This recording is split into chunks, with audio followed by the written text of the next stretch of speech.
और अविनाश जी, आप सबका बहुत बहुत शुक्रिया। और दर्शक आपके भी आपके साथ जुड़े हुए थे और दर्शकों को आप कैरी फॉरवर्ड करते हैं, आगे बढ़ते हैं हम। बहुत बहुत शुक्रिया आपका। और न्यूज पॉइंट, जी हां, न्यूज पॉइंट लेकर हाजिर हो दोस्तों, मैं राजीव। आप जानते हैं सुबह से 5 राज्यों के चुनावी नतीजों पर पिछले 13 घंटों से लगातार, सुबह 6 बजे से और इस वक्त 7 बज रहा है, 13 घंटों से लगातार विश्लेषण करते आ रहे हैं। और अब एक बात स्पष्ट होती दिख रही है, साफ होती दिख रही है कि तमिलनाडु, पश्चिम बंगाल, असम, केरल और पुदुचेरी का जनादेश केवल इन राज्यों के लिए नहीं है, बल्कि देश में लोकतंत्र का भविष्य तय करने के लिए भी अहम हो चुका है।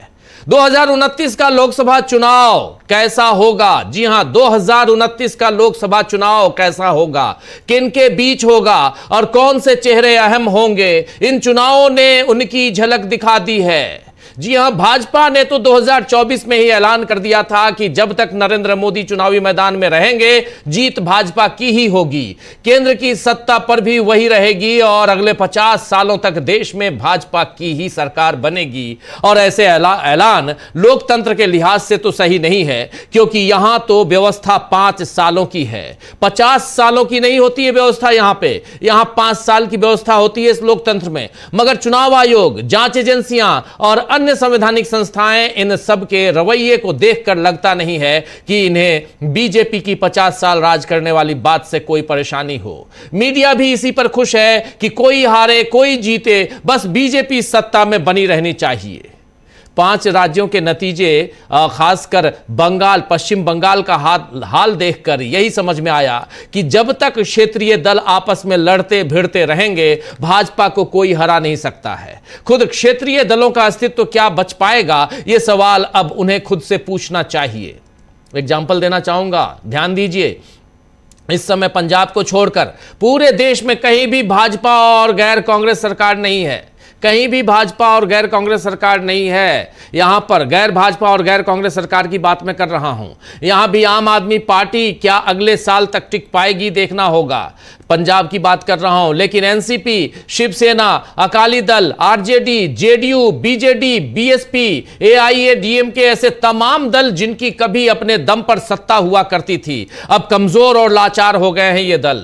उत्तर प्रदेश में समाजवादी पार्टी भी अगले साल कैसा प्रदर्शन करती है ये देखना होगा, क्योंकि अभी अभी आपने देख लिया कि पश्चिम बंगाल में क्या चल रहा है। बाकी तमिलनाडु में एआईएडीएमके के साथ साथ सत्तारूढ़ डीएमके को भी नई बनी हुई टीबीके, जी हां, एक्टर विजय की पार्टी टीवीके ने बड़ी टक्कर देते हुए हरा दिया है और बड़ी जीत हासिल की है। थलपति विजय अब इस राज्य में किस तरह सत्ता संभालेंगे ये देखना होगा, लेकिन कांग्रेस के लिए यहां जगह कैसे बनी रहेगी ये भी कांग्रेस को देखना होगा, उसको सोचना होगा।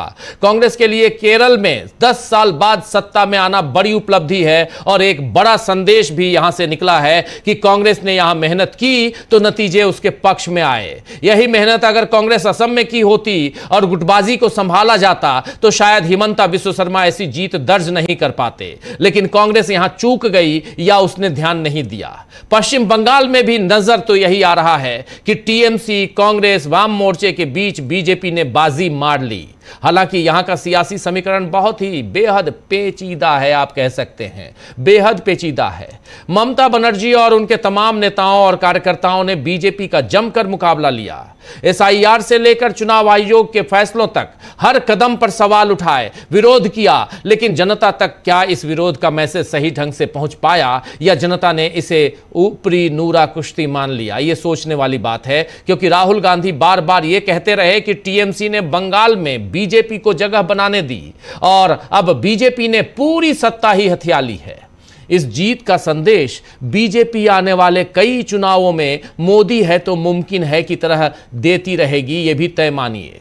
बहरहाल इन चुनावी नतीजों में बीजेपी ने क्षेत्रीय दलों को एक तरह से सत्ता पर, क्षेत्रीय दलों को कहें तो एक तरह से खत्म करने का काम किया है इन चुनावी नतीजों ने। और 5 राज्यों के चुनावी नतीजे बीजेपी ने यहां पर इतना कर दिया है कि जितने भी क्षेत्रीय दल हैं उनका काम खत्म, काम तमाम। लेकिन असल में कांग्रेस को अनजाने में बढ़त दे दी है बीजेपी ने। गलती तो बीजेपी ने कर दी है।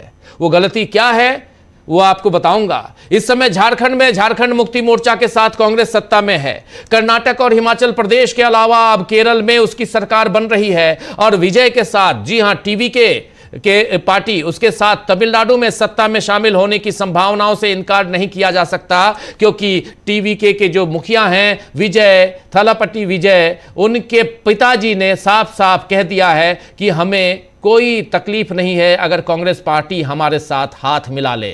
यानी झारखंड, पंजाब और पूर्वोत्तर में सिक्किम, मेघालय और नागालैंड के अलावा क्षेत्रीय दलों का अस्तित्व लगभग दांव पर है और ऐसे में विपक्ष के सामने अब विकल्प खुला है कि वो कांग्रेस को एक तरफा समर्थन देकर भाजपा से मुकाबले में मदद करे या फिर खुद को सौदेबाजी के लिए सत्ता के बाजार में पेश कर दे।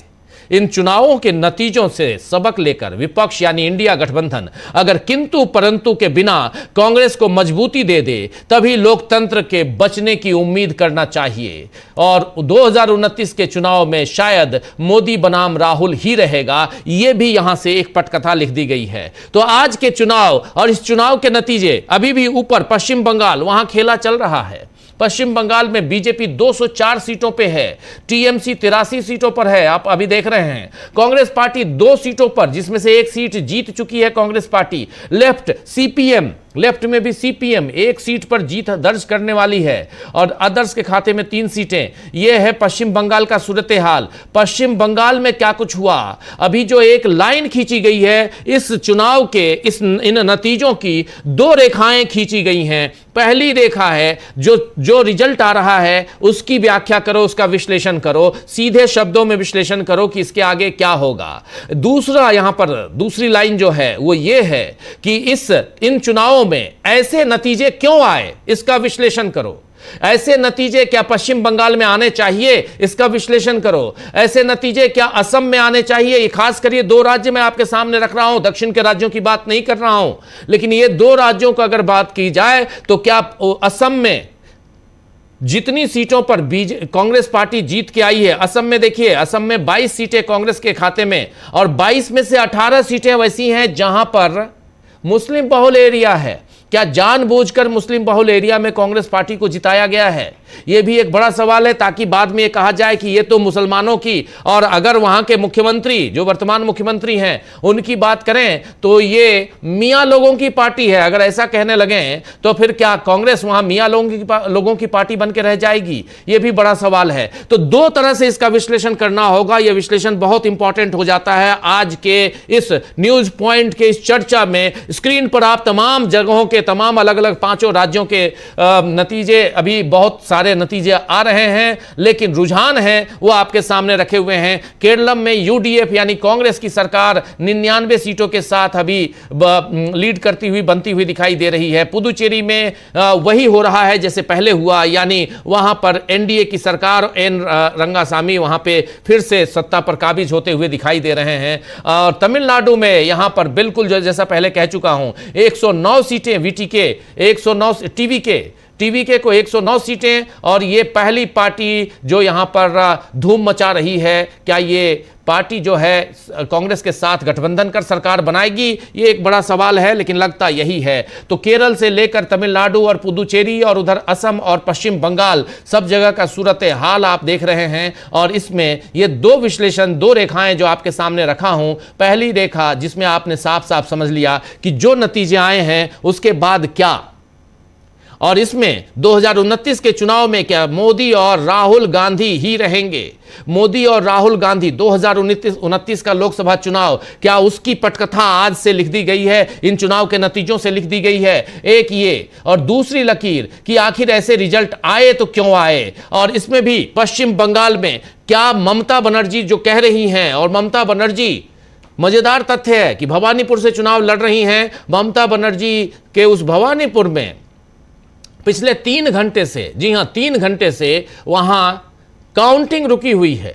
आखिर क्यों रोका गया है? ममता बनर्जी 13वें राउंड में पहले बढ़त बनाई हुई थी, 16,000 थी, और 13वें राउंड में 5,400 मतों से आगे थी, और 14वें राउंड में, 13वें में थी, 14वें राउंड में वो 3,500, 3,800 वोटों से आगे हैं, यानी उनका अंतर धीरे धीरे कम हो रहा है। वैसे ही और उनके सामने शुभेंदु अधिकारी हैं, और उधर नंदीग्राम में शुभेंदु अधिकारी का भी अंतर धीरे धीरे कम होता गया और वो भी 3000 के आंकड़े पे आ गए। मजेदार तथ्य है ये दोनों, और ये दोनों तथ्यों को अगर देखा जाए, मिलाया जाए, तो बिल्कुल यहां साफ साफ समझ में आता है कि कहीं ना कहीं खेला हो रहा है। देखिए 14वां राउंड में कह रहा था, और इस वक्त जब चर्चा कर रहा हूं तब भी 14वां राउंड ही है, रुका हुआ है। और ये मैं चुनाव आयोग के आंकड़े के हिसाब से, चुनाव आयोग की साइट से, ईसीआई नेट की साइट से आप तक हम ये बात पहुंचा रहे हैं, जिसमें 48,671 वोट मिले हैं इनको, ममता बनर्जी को। और ट्रेल करते हुए शुभेंदु अधिकारी यहां पर नजर आते हैं, जो 44,841 वोटों के साथ सेकंड पोजीशन पर, यानी ट्रेल करते हुए 3830 वोटों से, 3830 वोटों से यहां पर शुभेंदु अधिकारी पीछा कर रहे हैं ममता बनर्जी का। और दूसरा यहां पर जो दूसरी सबसे महत्वपूर्ण बात, नंदीग्राम लेके चलते हैं आपको। नंदीग्राम में यहां दिखाई दे रहा है कि नंदीग्राम में शुभेंदु अधिकारी अब 17वें राउंड में 5872 वोटों से आगे हो गए हैं। और इनके सामने टीएमसी की प्रतिभा कर जो है, टीएमसी के पवित्रा कर जी मेल हैं, पवित्रा कर, और ये 5872 वोटों से ट्रेल कर रहे हैं, पीछे हैं। तो ये शुभेंदु अधिकारी 2 जगह से लड़ रहे हैं चुनाव, और एक जगह वो पीछे, एक जगह आगे। 204 सीटों पर यहां पर बीजेपी लीड करती हुई, जिसमें से 80 सीटें बीजेपी जीत चुकी है, और टीएमसी 83 सीटों पर, यहां देख रहे हैं आप स्क्रीन पर, 83 सीटों पर टीएमसी लीड करती हुई, जिसमें से 34 सीट्स टीएमसी जीत चुकी है, 49 सीटें अभी चल रही हैं। पश्चिम बंगाल में जो नॉर्दर्न पार्ट है पूरा भगवा में हो चुका है, फुल भगवा में हो चुका है, लेकिन उसके अलावा नीचे का पार्ट भी भगवा भगवा ही दिखाई दे रहा है। ये पूरा सूरत हाल पश्चिम बंगाल का है, और ये यहां पर आप समझ रहे हैं कि इससे ये तस्वीर कैसी बनती है, बहुत इंपॉर्टेंट हो जाता है ये तस्वीरें अगर देखें तो। और इसीलिए महत्वपूर्ण है ये चुनाव, महत्वपूर्ण है यहां पर ओवरऑल अगर देखा जाए तो, यहां की परिस्थितियों को अगर यहां से देखने समझने की कोशिश की जाए तो इसको आप समझ सकते हैं कि क्या चल रहा है यहां पश्चिम बंगाल में। और पश्चिम बंगाल के अलावा दूसरे राज्यों का सूरत हाल आप तक हम रख चुके हैं। तो ये बहुत इंपॉर्टेंट, हमारे साथ कुछ वरिष्ठ साथी जुड़े हुए हैं, पहले उनसे आपका परिचय करवाता हूं और आगे बढ़ते हैं।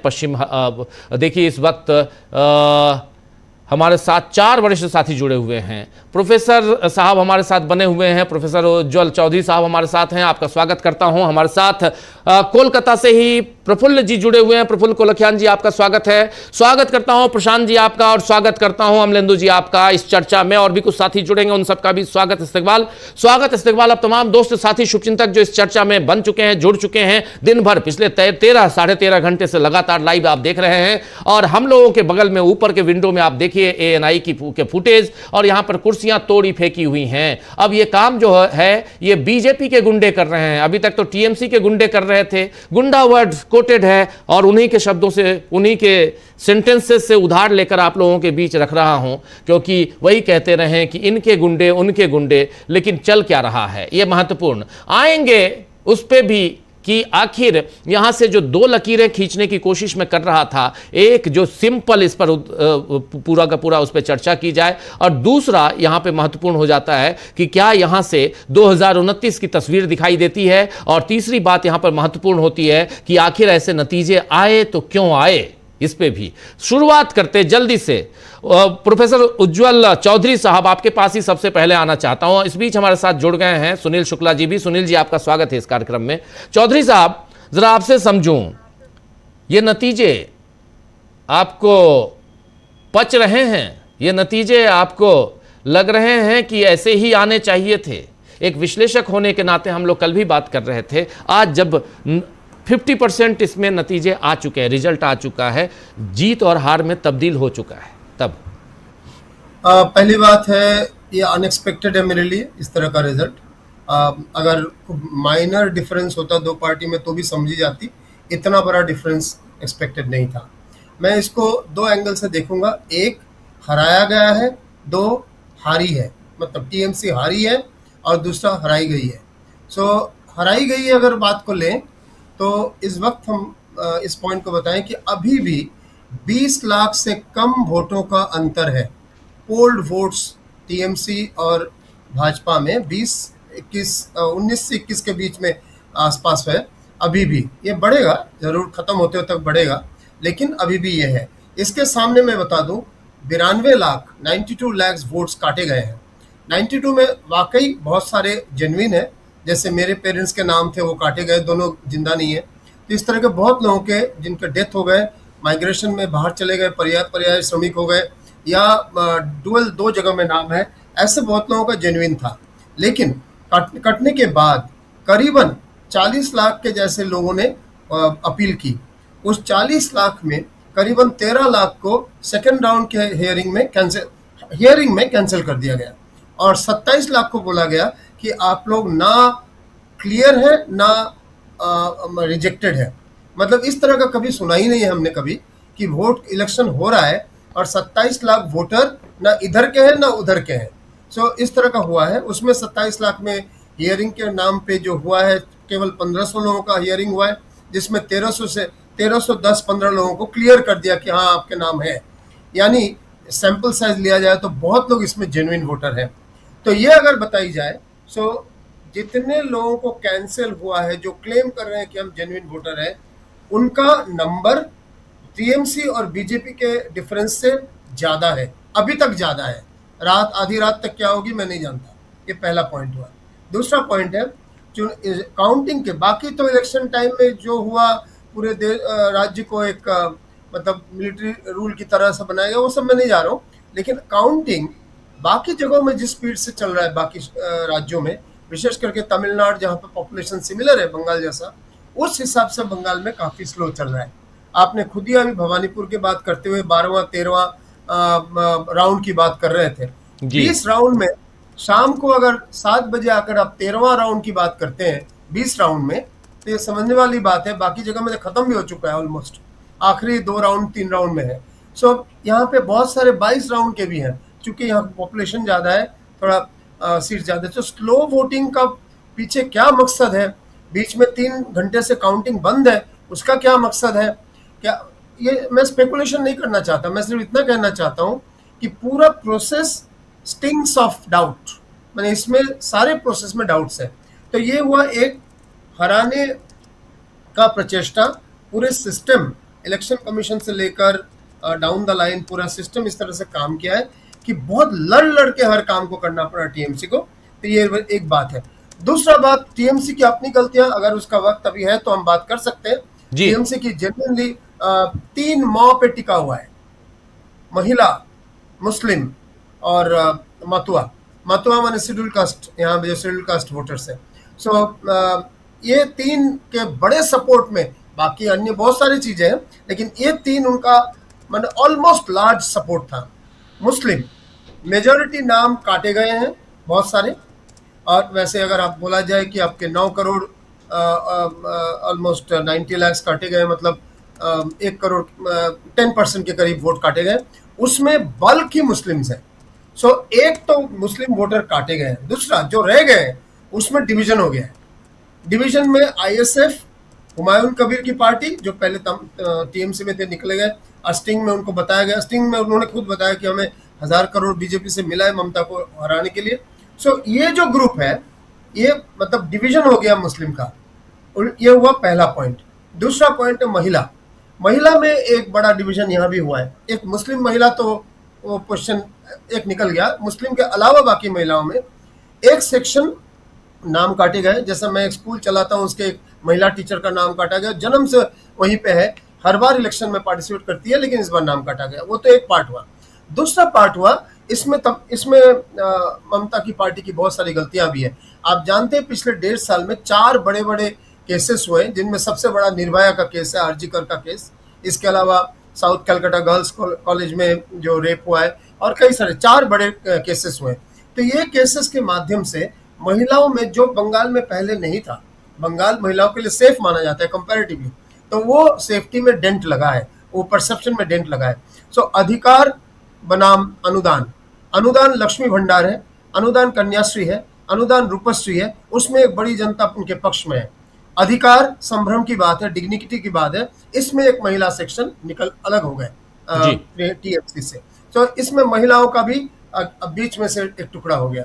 लास्ट में आप मथुआ लार्ज स्केल में ममता को वोट देती थी, लेकिन CAA लाने के बाद एक कंफ्यूजन फैलाया गया है। बहुत सारे मथुआ के नाम तो काटे गए हैं, जिनको बोला गया कि हम CAA के माध्यम से आपको दोबारा नागरिकता दे देंगे, और जो रह गए उनके सामने ये रखा गया है, अगर हमें वोट दोगे तो सेफ रहोगे, नहीं दोगे तो आगे क्या जाने क्या हो सकता है।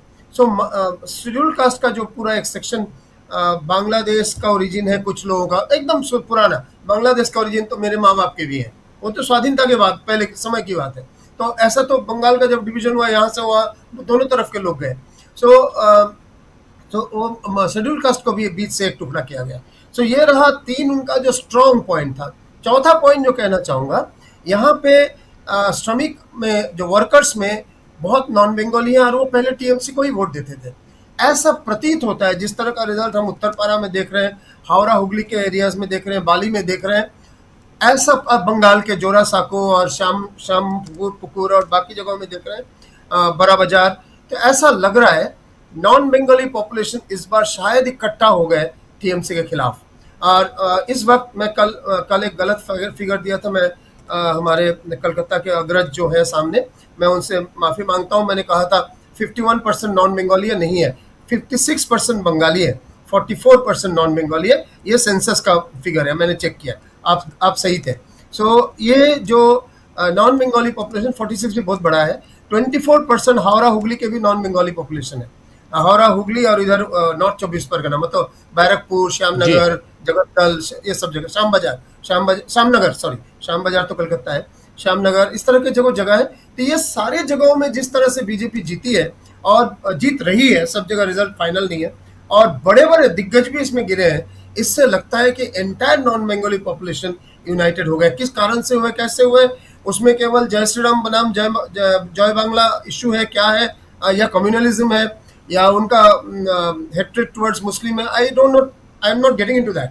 Point is there is a consolidation of non-Bengali voters 1, there is a division of Muslim voter 2, there is a division of the women voters 3, there is a division of the scheduled caste voters 4, there is some sense of Hindu consolidation in the cities, urban disenchantment में महिला संभ्रम वाला प्रश्न बहुत बड़ा है, बहुत बड़ा है। इस वक्त जितने लोग रिजल्ट जानने के बाद लिख रहे हैं बीजेपी के सपोर्ट वाले, सब लोग बोल रहे हैं अभया की आत्मा को शांति मिल रही है। इसका मतलब क्या है, अभया वाला विषय बहुत महत्वपूर्ण है, जो उस तरह से सीरियसली TMC ने हैंडल नहीं किया। इन कारणों से TMC की अपनी गलतियां भी है। आखिर में यह भी कहना चाहूंगा, मुझे TMC का उनका, मैंने चूंकि वो बड़े पोस्ट में TMC के अंदर मैं नाम नहीं लूंगा, उनका one of the top spokes person of Calcutta, मैं डेरेक ओब्रायन की नहीं बोल रहा हूँ, बंगाल में जो टॉप स्पोक्स पर्सन 2-3 में से है, उनमें से एक जन ने मुझे बताया, हमें ऐसा डाउट लगता है कि IPAC ने हमारे साथ डबल गेम खेला है। IPAC जो हमारे कंसल्टेंट थे, वो वहाँ पे भी, बिहार में भी स्वराज पार्टी बेसिकली बीजेपी को जीतने के पीछे एक छोटा सा कारण हो सकता है, ऐसा कह रहे हैं। और उनका कहना है कि यहाँ भी, क्योंकि 72 सीट्स सिटिंग MLAs को बैठाया गया है, 72 सिटिंग MLAs को बिठाकर अननोन लोगों को या फर्स्ट टाइम लोगों को खड़ा किया गया TMC से। ये केवल IPAC के कारण हुआ है, IPAC के सजेशन पे हुआ है। इसमें भी एक प्रश्न उठ रहा है कि ये डबल गेम हुआ है क्या नहीं। तो ये रहा TMC के साइड से जो गलतियां हुई। हाँ, ये बात भी मैं कहूंगा, इस बार जो IPAC पर टोटल डिपेंडेंस था कैंडिडेचर लेकर, ये अभिषेक बनर्जी के कारण हुआ है। ममता जी की जो ममता ने मान लिया उसको, तो वो जगह से भी हम समझते हैं कि शायद बहुत सारी गलतियां TMC की हुई है। इतना कहते हुए भी मैं कहूंगा, अभी तक डिफरेंस केवल 2.5-3% का है, 3% का है, माने भाजपा और उसमें क्या बोलते हैं TMC में, और वो अभी तक उतने उससे कम है जितने लोगों को SIR के माध्यम से वोटर लिस्ट से निकाला गया है। तो मामला इतना सहज नहीं है, इतना स्ट्रेट नहीं है। धन्यवाद।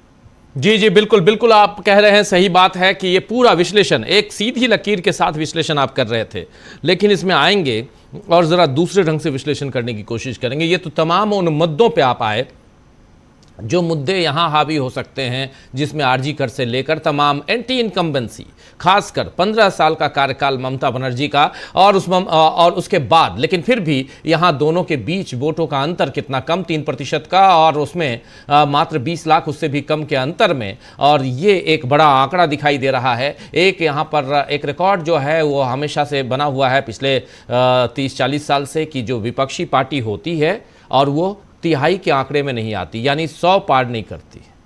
एक बार मात्र हुआ है और वो भी इमरजेंसी के समय 1977 में, लेकिन उसके अलावा कभी भी विपक्ष ने 100 के आंकड़े को पार नहीं किया है। और ये आज भी दिखाई दे रहा है टीएमसी 83 सीटों पे, ये भी मतलब दहाई के आंकड़े में है, 100 नहीं। लेकिन चलिए वहाँ आए इधर, लेकिन 200 पार बीजेपी ने 2021 में अब की बार 200 पार का नारा लगाया था, इस बार नारा नहीं लगाया, लेकिन चुपके चुपके क्या 200 पार कर लिया? ये भी एक सवाल पैदा होता है। सवाल ये पैदा होता है कि SIR यानी स्पेशल इंटेंसिव रिवीजन इसी समय क्यों करवाया गया, ये भी सवाल पैदा होता है। सवाल ये पैदा होता है कि अभी अभी एक ट्वीट किया है इसने, टीएमसी ने, जिसमें इलेक्शन कमीशन को कह रहा है कि टीएमसी कह रही है कि इलेक्शन कमीशन ऑफ इंडिया ने निष्पक्षता का दिखावा भी पूरी तरह से त्याग दिया है। निष्पक्षता का दिखावा भी पूरी तरह से त्याग दिया है। मतगणना प्रक्रिया में जानबूझकर देरी और उसे लंबा खींचने के बाद अब उन निर्वाचन क्षेत्रों में भी प्रमाण पत्र जारी करने से इनकार कर रहा है चुनाव आयोग, जहां जीत साफ है, स्पष्ट है जीतने के बाद भी। और वो कौन कौन सी जगह है? डायमंड हार्बर, मगराहाट पूर्वा, मगराहाट पश्चिम, फिर कुलपी, फिर रायदीघी, पत्थर प्रतिमा, बसंती, बर्धमान उत्तर और सिताई। ये जो विधानसभा क्षेत्र हैं और यहाँ पे प्रमाण पत्र यानी जो सर्टिफिकेट होता है जीत का, वो चुनाव आयोग नहीं दे रहा है। तो ये जो है कम से कम निष्पक्षता का दिखावा कर दीजिए, वो भी नहीं है। इसको भी आपने पूरे के पूरे खत्म कर दिया है। ये बात यहाँ पे आ रही है। इसमें दूसरे पक्ष में आएंगे और हम लोगों के पास बहुत समय होगा आने वाले दिनों में जिस पे हम लोग बात करेंगे। राहुल गांधी और ममता बनर्जी की अभी बात हुई है थोड़ी देर पहले। राहुल गांधी और उधर विजय की बात हुई है जो टीवीके के मुखिया हैं और 109 सीटें जीत कर वो पहली बड़ी पार्टी तमिलनाडु में बना रहे हैं। लेकिन कांग्रेस पार्टी ने हाथ आगे बढ़ाया है और उधर से भी हाथ आगे बढ़ा है और ये लोग मिलकर अगर सरकार बनाते हैं तो वहाँ सरकार बनाने के लिए 118 चाहिए और इनके पास, कांग्रेस पार्टी के पास उस कुनबे में वहाँ 13 सीटें हैं ऑलरेडी, 12-13 सीटें हैं। तो 109 और 13 सीटें आप मिला के आप समझ सकते हैं कि यहाँ सरकार आराम से बन सकती है। लेकिन उसमें डीएमके बाहर से साथ दे दे तो ज़्यादा अच्छा है। लेकिन डीएमके के जो स्टालिन साहब हैं वो खुद अपना चुनाव हार चुके हैं, ये भी बता दूं। और ये एक तथ्य है। आना चाहता हूं जल्दी से आना चाहता हूं प्रशांत टंडन जी आपके पास। हमारे तमाम साथियों आप सब बने हुए हैं। प्रशांत जी, हम लोग चलेंगे और भी बातें करेंगे, लेकिन क्या आपको ये जो आपके सिर के ऊपर, मेरे सिर के ऊपर, हम सब के ऊपर जो आंकड़ा है पश्चिम बंगाल टीएमसी, अब देखिए 81 हो गया, 206, 81, 206, 2, 1, 3 लगा हुआ है और पिछले 13-14 घंटे से लगातार लाइव कर रहे हैं हम लोग, लगातार लाइव। और ये आंकड़े देख लीजिए आप। आपको ये बातें, ये आंकड़े पच रहे हैं क्या? है जी। और संवैधानिक लोकतंत्र के सर के ऊपर तलवार है। और इस बात को राजीव जी अगर मैं मुद्दों में करूं तो पॉलिटिकल एनालिसिस के जो भी टूल्स हैं उसको डिफाई करता है।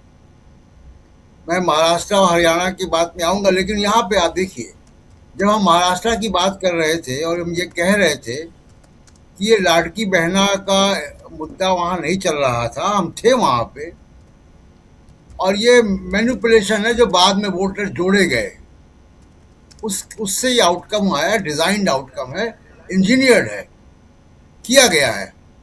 तब लोगों ने ये कहा, बहुत सारे विश्लेषकों ने, कि नहीं, इस तरीके की बात करना मतलब पॉलिटिकल चीज़ को कम करना है। अच्छा, उसके बाद यही बात बिहार में हुई। तो मेरा सवाल ये है कि अगर लाड़की बहना, और हमारे विश्लेषक भी, तमाम सारे विश्लेषक, वो जो हमको स्क्रिप्ट दी जाती है उस स्क्रिप्ट को फॉलो कर लेते हैं और एक क्राइम को लेजिटिमाइज करते हैं, उसकी स्वीकार्यता बनाते हैं एक गलत बात की।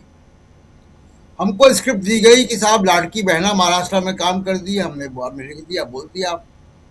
हमको ये बताया गया कि 10,000 रुपये जो नीतीश कुमार ने ट्रांसफ़र किए महिलाओं को, उससे ट्रांसफ़र हो गया। तो अगर वो हो रहा था, नीतीश कुमार को फ़ायदा मिल रहा था महिलाओं को पैसा ट्रांसफ़र करने का, लाड़की बहना को महाराष्ट्र में ट्रांसफ़र करने का पैसा मिला बीजेपी को, तो ममता बनर्जी को फ़ायदा क्यों नहीं मिला कि वो खुद महिला है? फिर बात आती है कि एंटी इनकम्बेंसी फैक्टर। तो एंटी इनकम्बेंसी फैक्टर महाराष्ट्र में क्यों नहीं चलता, तमिलनाडु में क्यों चल जाता है, बंगाल में क्यों चल जाता है, असम में क्यों नहीं चलता? क्या असम की सरकार बहुत बढ़िया चल रही थी? क्या असम के लोग बहुत खुश थे? क्या असम में जो जीडीपी उसका बड़ा ऊपर चला गया? तमिलनाडु का जीडीपी ऊपर गया, स्टेट जीडीपी बहुत ऊपर गया, बड़ा अच्छा काम किया, उनकी इकोनॉमिक परफॉर्मेंस बहुत अच्छी थी।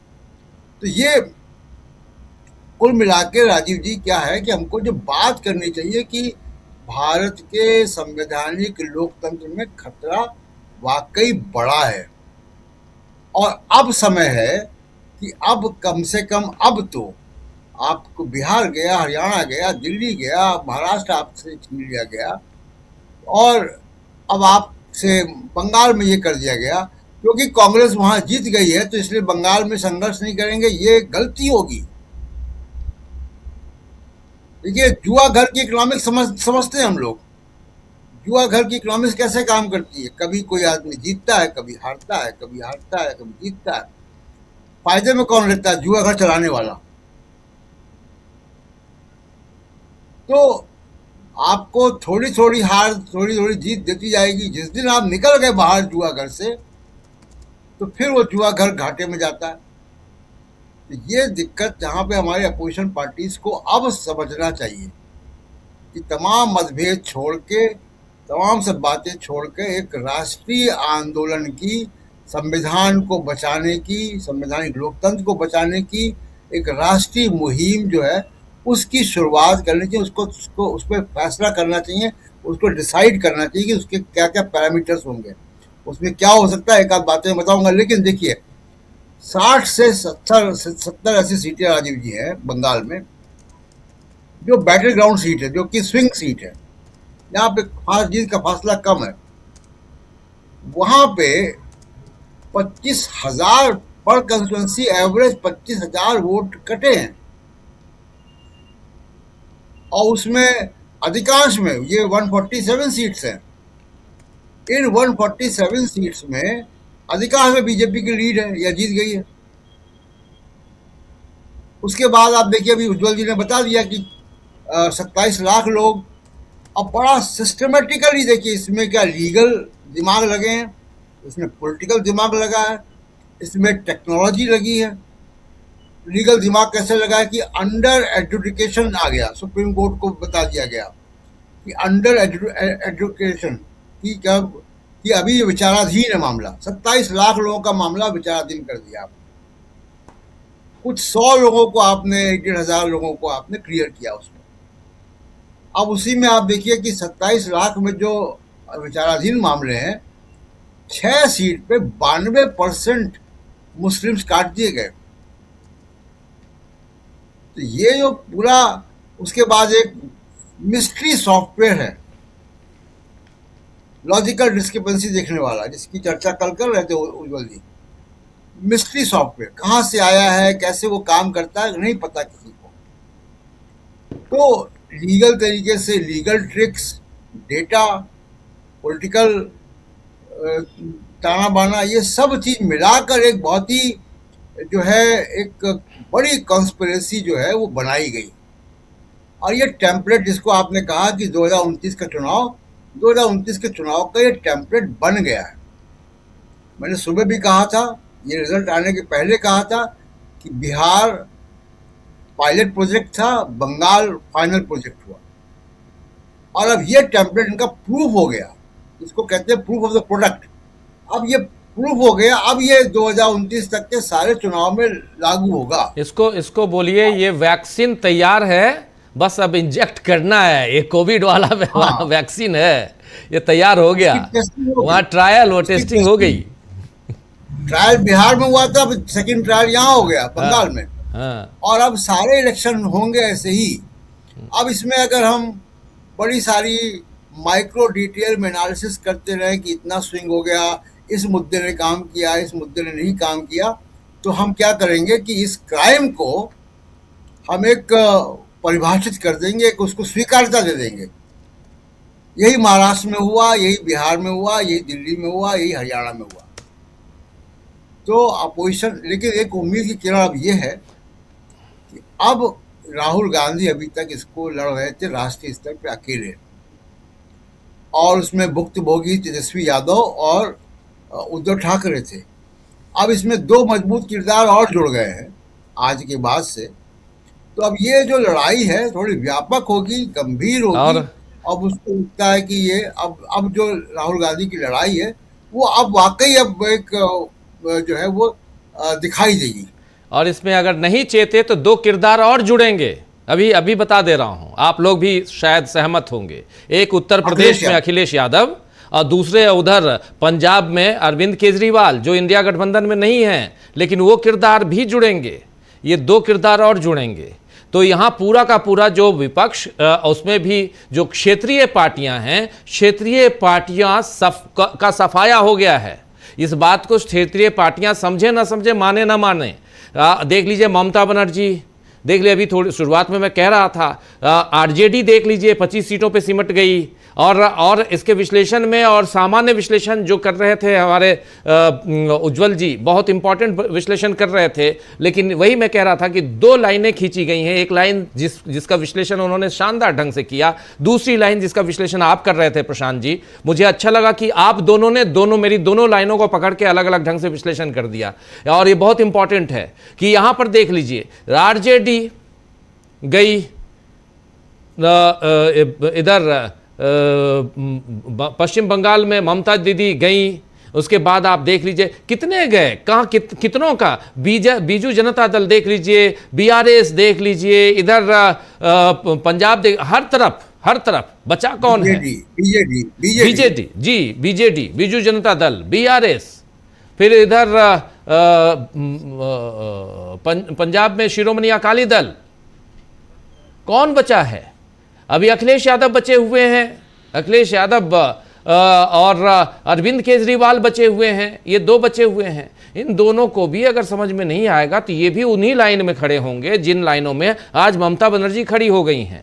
और ये बात अगर इनको पहले समझ में, ममता बनर्जी के इर्द गिर्द कौन नजर आते थे, आप देख लीजिए कौन यहां पर जब इंडिया गठबंधन की बात आती थी और किसी मजबूती की बात आती थी, और ये जो मुझे जहां तक अंदर खाने की जो खबर थी वो ये थी कि इंडिया गठबंधन उसके बाद कैरी फॉरवर्ड करना चाहता था इन राज्यों के चुनावों में भी। लेकिन यहां पर ममता बनर्जी नहीं चाहती थी, यहां पर कुछ और, जैसे अरविंद केजरीवाल नहीं चाहते थे, ये दोनों खासकर नहीं चाहते थे। आ गए लाइन में, अरविंद केजरीवाल के 7 सांसदों को तोड़ दिया इसी समय। एआईडीएमके बल्ले बल्ले भले कर ले, लेकिन एआईडीएमके का क्या हाल बना रखा है बीजेपी ने, वो देख लिए। तो इसीलिए ये एक अलग लाइन, जिस लाइन पे आप बात कर रहे हैं, और इस पर लंबी बातचीत होगी, और इस पर हम लोगों की बातचीत 2029 तक होगी, 2029 तक होगी, क्योंकि ये एक वैक्सीन तैयार है और ये बहुत शानदार वैक्सीन है। ये तुरंत इसका असर होता है, वो दिख रहा है उसका असर।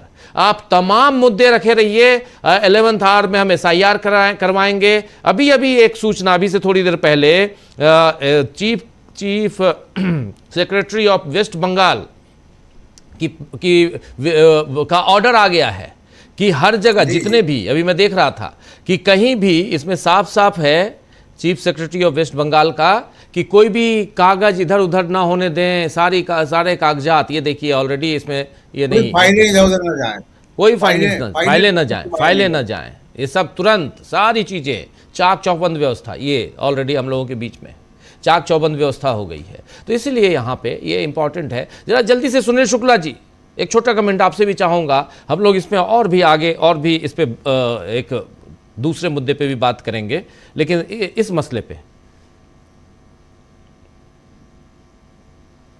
धन्यवाद राजेश जी। मुझको तो उम्मीद थी कि आप धोती कुर्ता पहन करके आज आप आएंगे, बंगाल का इतना बड़ा परिवर्तन हुआ है, लेकिन आप तो वही परंपरागत खैर नहीं। तो आप क्या चाहते हैं कि मैं वो झाल मुड़ी और धोती कुर्ता और बगल में माछ भात लेके बैठूं? आप अगर ऐसे ही आप फिक्स काम कर रहे हैं तो लाजमी है कि उसका समर्थन किया जाएगा। प्रश्न यह है कि देखिए जिस तरीके से हम लोग चुनाव का विश्लेषण कर रहे हैं, अभी उज्जवल जी ने बड़े विस्तार से बात की कि ये एक कारण है टीएमसी के चुनाव हारने के। सवाल ये है कि आप इन कारणों की तो चर्चा तब करेंगे जब चुनाव सामान्य तरीके से हो, अन्य बातें सामान्य होने पर। अगर आप मतदाता सूची भी सत्तारूढ़ दल अपने अनुकूल बनाएगा, माने केंद्र की सरकार बनाएगी, चुनाव की पूरी प्रक्रिया वो अपने अनुसार चलाएगी, चुनाव जिस ढंग से होगा, कौन कौन लोग चुनाव कराने के लिए तैनात होंगे, वो तय निर्वाचन आयोग उसको विपक्ष को विश्वास में नहीं लेगा। अगर पूरी मतदाता सूची ही संदेह के घेरे में है तो कौन सा मुद्दा इस पे बहस होगी कि साहब 73 लोगों के विधायकों के टिकट काट दिए गए, वो टीएमसी के पक्ष में के खिलाफ चला गया। अरे वो एंटी इनकम्बेंसी को नियंत्रित करने का एक बहुत ही सामान्य सा नियम है। 15 साल से सरकार है वहां विपक्ष की। हर पार्टी जब यह काम बीजेपी करती है तो कहा जाता है साहब मास्टर स्ट्रोक है, यह काम जो अन्य सत्तारूढ़ दल करते हैं तो कहा जाता है कि मास्टर स्ट्रोक है। और स्वाभाविक सी बात है, राजनीति शास्त्र के विद्यार्थी के रूप में हम यही जानते हैं कि सरकारों को अपनी एंटी इनकम्बेंसी रोकने के लिए सांसदों और विधायकों को टिकट काटने होते हैं, काटते हैं, जबरदस्त तरीके से काटते हैं। टीएमसी का यह निर्णय अब आज चला गया, उनके खिलाफ चला जाएगा, यह तर्क दिया जाएगा। सवाल ये नहीं है, यह सवाल अगर क्या जो 40% वोट पाई है अभी तक के अनुसार 40% वोट लगभग मिला है, मिलता हुआ दिख रहा है टीएमसी को। एंटी इनकम्बेंसी की या जन आक्रोश का सामना करने वाली पार्टी 40% वोट पाती है। कितना वोट मिला था जब वामपंथी सरकार 2011 में सत्ता से बाहर हुई थी, जब कांग्रेस सत्ता से बाहर हुई थी पश्चिम बंगाल से, जब कांग्रेस सत्ता से बाहर हुई थी उत्तर प्रदेश से। जन आक्रोश दिखाई पड़ता है, उस जन आक्रोश के कारण दिखाई पड़ते हैं। आप सवाल यह है कि अगर आप एक मैनेज तरीके से बहुत ही गुणा गणित के साथ जब चुनाव करवाएंगे तो फिर बाकी चीजें उसमें बेमानी हो जाती है। सवाल अगर हम मतदाता सूची में उन्हीं लोगों को रहने देंगे जो हमारे वोटर होंगे तो फिर बात कहाँ रह गई सामान्य मतदान की। शहरों की बात हो रही है, उज्जवल जी ने कहा कि मैंने जो मुख्य शहर है कोलकाता और हावड़ा में भी साहब चौरंगी कहाँ पे विधानसभा क्षेत्र है, चौरंगी में 40% लोगों के नाम कटे हैं।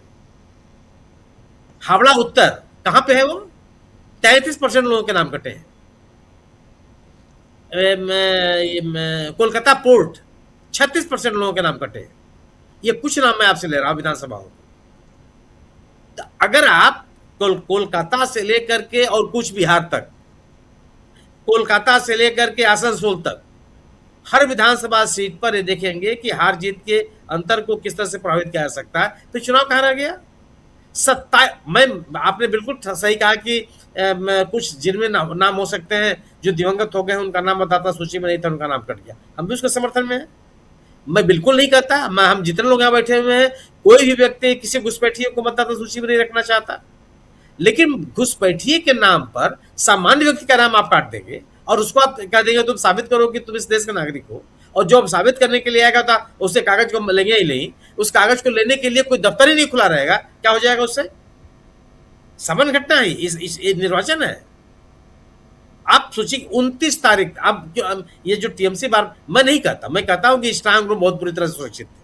मैं ये भी कहता हूं कि कोई टेम्परिंग नहीं हुई, लेकिन ये सवाल तो है कि 29 तारीख को मतदान हो गया और 5वें दिन आप काउंटिंग करा रहे हैं। क्यों करा रहे हैं, कौन सा तर्क है इसके लिए। आप सोचिए कि और आप इतने व्यवस्था का जो तामझाम आपने किया हुआ था, उसमें आपने व्यवस्था क्या स्थिति थी। पिछले 10 वर्षों में इस देश के किसी भी विधानसभा, किसी राज्य में किसी विधानसभा क्षेत्र का चुनाव ऐसा नहीं हुआ जहां एक भी विधानसभा क्षेत्र का चुनाव काउंटर माउंट हुआ कहीं भी। दिल्ली में, हरियाणा में, महाराष्ट्र में, बिहार में, झारखंड में जो हाल के दिनों में चुनाव हुए या 4 साल पहले चुनाव हुए थे, हिमाचल में, गुजरात में, उत्तर प्रदेश में, गोवा में, पंजाब में, कहीं कोई काउंटर मान नहीं हुआ। बिहार में वो, पश्चिम बंगाल में वो भी कर दिया आपने। मैंने एक फालता का जो असेंबली सीट का चुनाव अपने काउंटर मान कर दिया। 2.5 लाख सुरक्षाकर्मी हैं और वहां विरोधी राजनीतिक दलों के दफ्तर फूंक दिए जा रहे हैं। तो यह भी तो आप दावा नहीं कर सकते ना। ये पूरा का पूरा, अगर आपका चुनाव अगर सामान्य तरीके से नहीं होगा, नागरिकों को 27 लाख लोग सामान्य मतदाता है।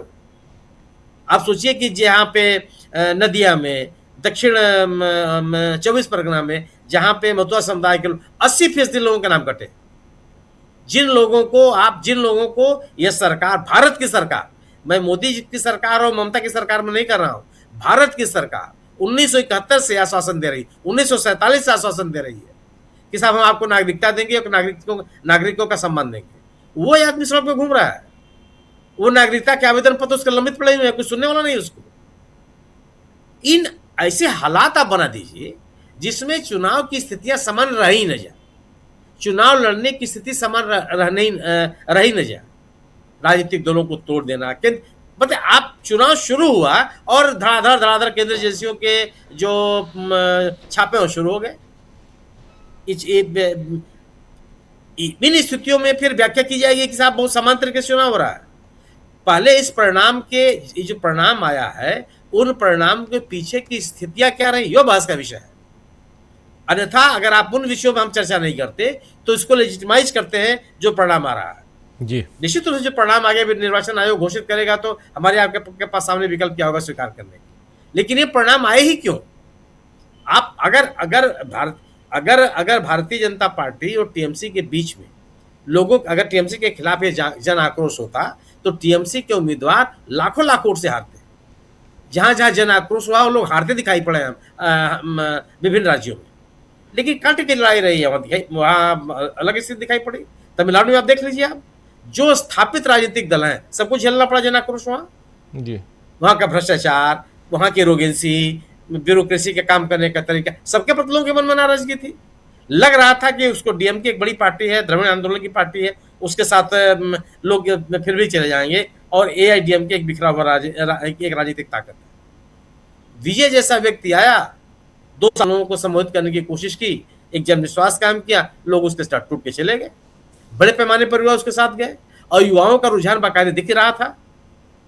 लेकिन टीएमसी के साथ अगर ये स्थिति होती तो ये तो नहीं कह सकता ना। अगर आप 27 लाख लोगों का सबसे बड़ा सवाल तो यही है कि 27 लाख लोगों का नाम मतदाता सूची में क्यों नहीं है, और 27 लाख वोट जो प्रमाणित रूप से है, उस 90 लाख के अलावा 60 लाख जो अलग है उनकी अलग स्थिति। और उसके बाद हम कहेंगे कि साहब ये कारण थे, ये कमियां थी, आरजीकर के मार्ग में जो हिंसा हो गई थी, ये तो प्रमाणित तथ्य है कि पश्चिम बंगाल के शहरों में रहने वाली आर्थिक रूप से संपन्न महिलाएं कभी टीएमसी के साथ नहीं रही। उनको ये चीजें अपील करती हैं, उनको राष्ट्रवाद अपील करता है, उनको सनातन अपील करता है, उनको बड़ी बड़ी रैलियां अपील करती हैं। ये आप लगातार देखते चले आइए। जो आंकड़े हैं वो आंकड़े हम आप तैयार नहीं किए, जो प्रतिष्ठित और सम्मानित एजेंसियां उन्होंने तैयार की, वो कहती रही हैं। तो सवाल ये नहीं है कि कौन चुनाव हार गया कौन जीत गया, सवाल है कि चुनाव कराया कैसे गया। और अगर चुनाव कराने का तरीका यही है तो वो मुद्दे क्या मान्य रखेंगे जिनकी हम आप चर्चा करना चाहते हैं। जी जी, बिल्कुल बिल्कुल, आप सही कह रहे हैं। अमलेंदु जी कैसे आप देखते हैं इस पूरे मामले में? फिर आता हूं, उज्जवल जी कुछ जोड़ना चाह रहे थे? उज्जवल जी बस एक लाइन, अभी ईसीआई के डेटा को रेफर करते हुए बोल रहा हूँ। 41% करीबन 40.9 41% टीएमसी के वोट्स अभी तक है और 44.8 माने यानी 4% 4.5% का फर्क है दोनों में। और वोट के हिसाब से 24,32,000 का फर्क है। 24,32,000 27 लाख से कम है। और 27 के अलावा जो 7-8 लाख और लोगों के नाम काटे गए हैं जो डेथ या वो सब के नहीं है, जिन लोगों ने फिर अपील भी किया था, यानी वो 8 और 27 करीबन 35 लाख का जो क्लेम्ड डिलीशंस है राइटफुल लोगों का, और उसके सामने आपका डिफरेंस अभी तक आ रहा है 24 लाख समथिंग। ये सिर्फ बस फैक्ट को बताना चाह रहा था। जी जी बिल्कुल, ये वही जी डिलीटेड नंबर ज्यादा है, वोट डिफरेंस कम है। और मैं हमारे अग्रज जो पहले बोले हैं उनकी बात से पूरा सहमत हूँ। किस कंडीशंस पे इलेक्शन लड़े गए, इसलिए मैंने 2 चीज बोला था, कैसे हराया गया है और क्यों हारा है अपनी गलतियों से भी। अपनी गलतियां है अपनी जगह में, वो भी उड़ा नहीं सकते, पर कैसे हराया गया है महत्वपूर्ण है। जी बिल्कुल बिल्कुल बिल्कुल, ये दोनों लकीर, इसलिए मैं कह रहा था कि ये दोनों लकीरें और बहुत क्लियर यहाँ पे हैं। प्रशांत जी कुछ जोड़ रहे थे? प्रशांत जी जोड़े भी गए हैं राजीव जी, उनकी तो बात ही नहीं हो रही है। वो हाँ जोड़े गए वो कौन है? हाँ, जोड़े गए वो कौन है? 7 लाख जोड़े गए हैं, 7 लाख। जी, वही राइट। वही। ये कौन लोग हैं? ये भी सही है। ये वो वैक्सीन है जिसका वो इन्वेंशन हो गया है और इलाज जो है वो बस चुनाव से पहले इसका इस्तेमाल कीजिए और चुनाव जीतिए। नरेंद्र मोदी जी अभी आप देख रहे थे वो भाषण देते हुए, फूलों की बारिश होती है, जाते हैं, और अब पता नहीं आज क्या बोल रहे थे वहाँ। जय जगन्नाथ, जय श्री राम की जगह जय जगन्नाथ बोला था। आज उन्होंने क्या कहा है नहीं पता। लेकिन अमलेंदु जी जल्दी आपके पास आना चाहता हूँ, फिर प्रफुल्ल जी आपके पास। अमलेंदु जी, पहले इस्तेमाल करो फिर विश्वास करो, पता नहीं किसका है वो, किसी केजरन पाउडर का है, किसका है। तो पहले इस्तेमाल किया गया है, अब विश्वास कायम हो जाएगा ज्ञानेश कुमार जी के ऊपर। कुल मिला के राजीव जी, बंगाल के चुनाव का यही जो है सार है, पहले इस्तेमाल करो फिर विश्वास करो। ज्ञानेश कुमार जी ने अपनी सार्थकता जो है वो साबित कर दी है। उन्होंने बता दिया है कि वो बहुत अच्छे मुख्य चुनाव आयुक्त हैं।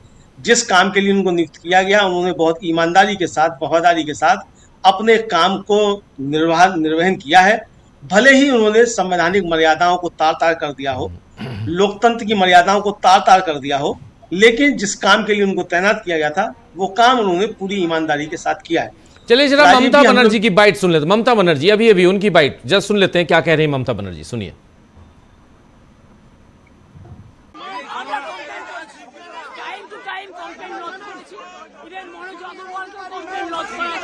I get my complaint I complain DO, I complain CO West Bengal, even I send all the SMS to Manoj Agarwal, but they are not doing anything. Even they are telling me this is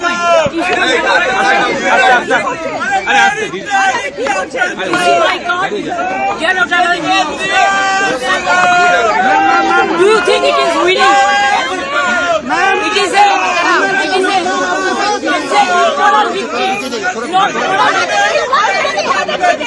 Morally, whatever election commission has done with the center force and the Prime Minister and Home Minister is totally illegal. And we belong to counter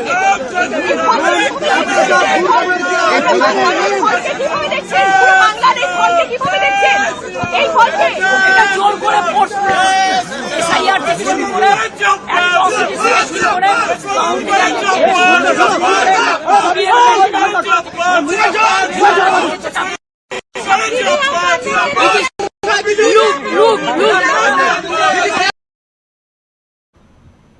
तो सुन रहे थे आप यहाँ पे ममता बनर्जी। दरअसल हुआ ये है कि ममता बनर्जी को अपने ही जहाँ पे इनकी काउंटिंग सेंटर जहाँ है वहाँ जाने नहीं दिया जा रहा है और वहाँ पर धीरे धीरे ममता बनर्जी को हार की तरफ ढकेला जा रहा है, सीधे शब्दों में कहूँ। क्योंकि अभी मैं देख रहा था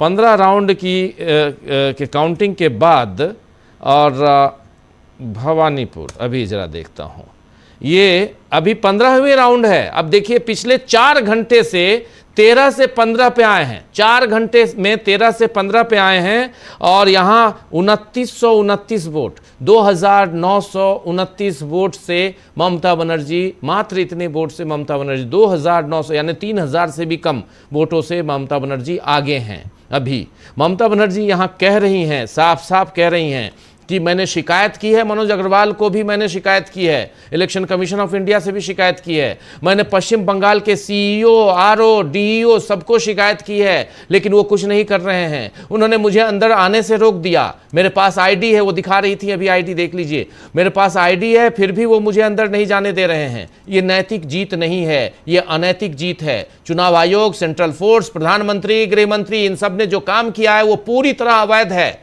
एसआईआर से शुरू करके ईवीएम मशीन लूट, इन्होंने ये सब जानबूझकर कर लिया है। लूट लूट लूट लूट हुई है, ये कह रही थी यहां पर ममता बनर्जी। और यहां पर ममता बनर्जी, इसकी जरूरत है अमलेंदु जी। ये अगर विपक्ष का नेता नहीं करेगा, वो सड़कों पे नहीं आएगा, डंडे नहीं खाएगा, तो फिर आपके साथ यही होगा। कल को दूसरा वैक्सीन ठोक दिया जाएगा। यही तो हो रहा है यहाँ। आपको हमको हम लोगों को पता ही नहीं क्या क्या हम लोगों को कोरोना काल में कौन कौन से वैक्सीन लगा दिए। इसीलिए यही है, आपको पता नहीं है, यहाँ ठोक दिया गया, आप मरो तो आप जानो। हम तो यहाँ मजे ले रहे हैं क्योंकि हमारे तो बल्ले बल्ले हैं। कोवैक्सीन और कौन कौन से सबके बल्ले बल्ले हो गए उस समय, याद है ना। स्वामी जी भी जुड़ गए हमारे साथ। स्वामी जी, आपका स्वागत करता हूं इस कार्यक्रम में। अमलेंदु जी, ममता बनर्जी अंदर नहीं जा पा रही है। हाँ, अंदर नहीं जा पा रही है और जाने भी नहीं पाएंगी। अब राजीव, जब यही होना, देखिए मैं कल से इस बात को कह रहा हूं कि यही होगा कि पहले शाम तक लाया जाएगा खींच के, उसके बाद लाइट कटेगी, बाहर निकाला जाएगा, सारी चीजें होंगी। और राजीव जी, धीरे धीरे देखिए वो ब्लूप्रिंट सामने निकल कर आ रहा है। मुझे लगता है राजीव जी, मैं सबसे बड़ा जोशी मैं ही हूँ। और क्योंकि ज्ञानेश कुमार जी प्रणाम करेंगे, वो मैंने कल बता दिया था। तो इसलिए सारे जोशी फेल है, सबसे बड़ा जोशी मैं हूँ। तो राजीव जी, मैंने कल बता दिया था, दिन में भी मैंने ये बात बताई थी। और 5 जब 4 बजे भी हम लोग कर रहे थे लाइव, राजीव जी सब जानकारी देते, उस समय भी मैं यही बात कह रहा था कि धीरे धीरे उधर ही खींच कर ले जाया जा रहा है। अब राजीव जी, यही होगा कि धीरे धीरे रात तक खींच के ले जाया जाएगा और 10 बजे के बाद बीजेपी जीत जाएगी। ये इस तरफ ले जाया जा रहा है। जब बताइए, ममता बनर्जी खुद कैंडिडेट है, राज्य की मुख्यमंत्री है, और वो अपने काउंटिंग टेबल पर नहीं जा पा रही है, अपने मतगणना स्थल पर, तो क्या उनके अंदर काउंटिंग एजेंट सुरक्षित होंगे? ये राजीव जी एक बड़ा सवाल है। तो यही अब किया जाएगा और यही किया जा रहा है। ये राजीव जी, जब यही करना था तो इतना नाटक करने की, लोकतंत्र क्या साबित उत्सव है ये सब नाटक करने की, टैक्स पेयर्स का पैसा इस चुनाव पर खर्च करने की जरूरत क्या थी? सर्टिफिकेट घर में छपाते और जिस तरीके से एंटायर पॉलिटिकल साइंस की डिग्री ले लिए, उसी तरीके से बंगाल का चुनाव जो थे वो बीजेपी को दे देते सर्टिफिकेट लेकर के। इतनी आवश्यकता क्या थी ये सब नाटक नौटंकी करने की? तो राजीव जी, जो मैंने कहा था कि कोई जीते कोई हारे, लेकिन लोकतंत्र हार रहा है। और आज राजीव जी, वास्तव में पश्चिम बंगाल के जरिए लोकतंत्र हम हारता हुआ देख जी। जरा एक और बाइट सुनते हैं ममता बनर्जी, एक और बाइट जिसमें वो साफ साफ कह रही हैं ममता बनर्जी यहाँ पे कि भाजपा दानवों की पार्टी है, 100 से ज्यादा सीटें उन्होंने लूटी हैं और धोखा दिया है। चुनाव आयोग भाजपा आयोग है। जरा सुनिए।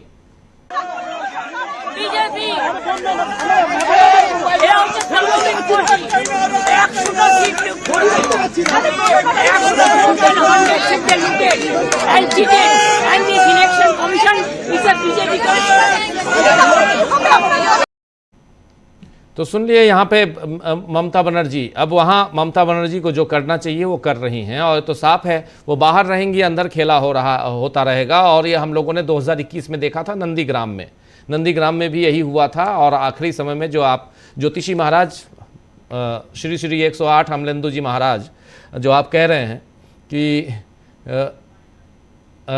एक और बाइट जरा सुन लेते हैं ममता बनर्जी की। एक और बाइट सुनिए क्या कह रही हैं।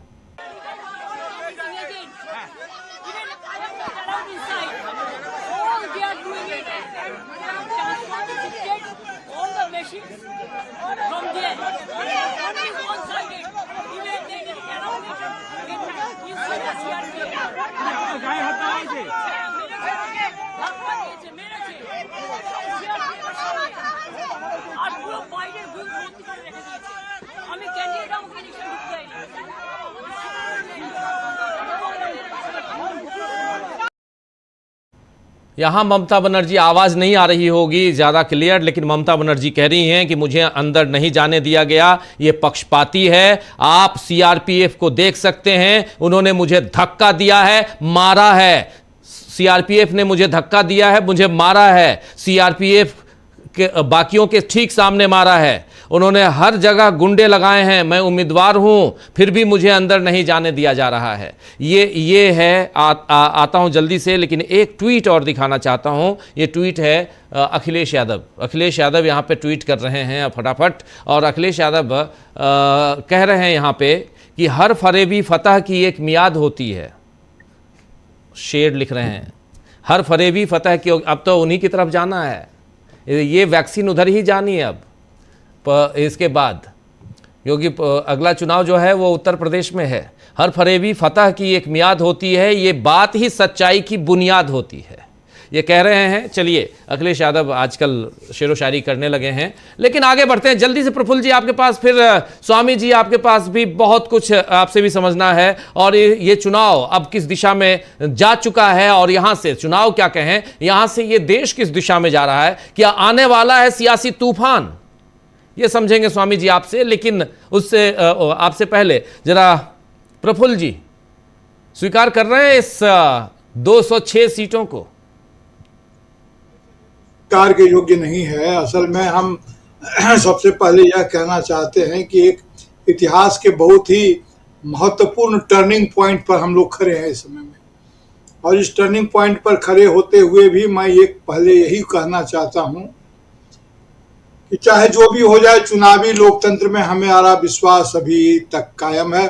उसको बहुत मुश्किल से पकड़ कर रखना चाहता हूं, हाथ से फिसल रहा है, लेकिन वह विश्वास कायम रखने की कोशिश कर रहा हूं। दूसरी बात यह कहता हूं कि देखिए, राजनीतिक विश्लेषण की अपनी राजनीतिक संवेदनशीलता भी होती है। ये भारतीय जनता पार्टी चाहती है लोगों को बांट कर देखे, लेकिन हमें उससे बचना चाहिए कई बार, क्योंकि उनको जो वोट मिला है, क्योंकि गैर बंगाली या अबंगाली जिसे कहते हैं, उसका वोट सब भारतीय जनता पार्टी को मिला है, ऐसा नहीं है। और बंगालियों का वोट भी तृणमूल कांग्रेस को मिला है, और निश्चित रूप से मिला है। और जब उनकी हार हुई है तो इसका सारा का सारा दोष, अगर राजनीतिक संवेदनशीलता को समझेंगे तो उस दोष को तृणमूल कांग्रेस की हार का जखीरा जो है, हार का ठीकरा किसी एक अब डेमोग्राफिक कंपोजिशन की तरफ हम को देने से बचना चाहिए, बचना होगा। और भी कई प्रसंग हैं, मैं अभी सिर्फ इतना संकेत कर रहा हूं। देखिए हुआ क्या, अब जो हुआ जैसे भी हुआ, अमलेंदु सर जो ज्योतिषी के रूप में भी प्रकट हुए हैं, और वो तो बता ही रहे थे, पूरे के पूरे संघ सरकार भारतीय जनता पार्टी की प्रदेश इकाई चुनाव नहीं लड़ रही थी। केंद्रीय सरकार और उसकी पूरी संघ की शक्ति लगा करके इस पश्चिम बंगाल के चुनाव को लड़ा गया। अगर फर्ज कीजिए कि केंद्र में उनकी सरकार नहीं होती तो क्या इतनी सारी शक्तियों का इस्तेमाल यहाँ संभव था? और दूसरे पार्टी की शक्ति क्या ऐसा करने का व्यवहार करती? लंबे समय तक कांग्रेस की सरकार रही है और विपक्ष में राज्यों में दूसरे दल की सरकार रही है, कभी इस तरह का नजारा देखने को नहीं मिला। ये पूरे के पूरे तरह के अभियान के तहत ये काम किया गया है, और ममता बनर्जी की शिकायत जायज है। इसीलिए इस समय में, जैसा कि सुनील सर भी कह रहे थे, उज्जवल जी की बातों का अपना महत्व है, प्रोफेसर साहब हैं, लेकिन मैं ये जरूर कह रहा हूँ, बिहार के चुनाव में भी कह दिया गया था कि जिस मकान को बुलडोजर लगा के गिरा दिया गया, हम उसके सीमेंट और बालू के मिश्रण पर बात करने का कोई फायदा नहीं है, क्योंकि उसे तो बुलडोजर से गिराया गया है। इसलिए उसकी कमजोरी में उसके नक्शे की बात करने का कुछ खास फायदा, पॉलिटिकल फायदा है नहीं। मैं इसे राजनीतिक रूप से दो तरफ से देखता हूँ कि ये कैसे हुआ। जो लाइन आपने दी है, बहुत इंपॉर्टेंट 2 लाइन दी है, ये कैसे हुआ?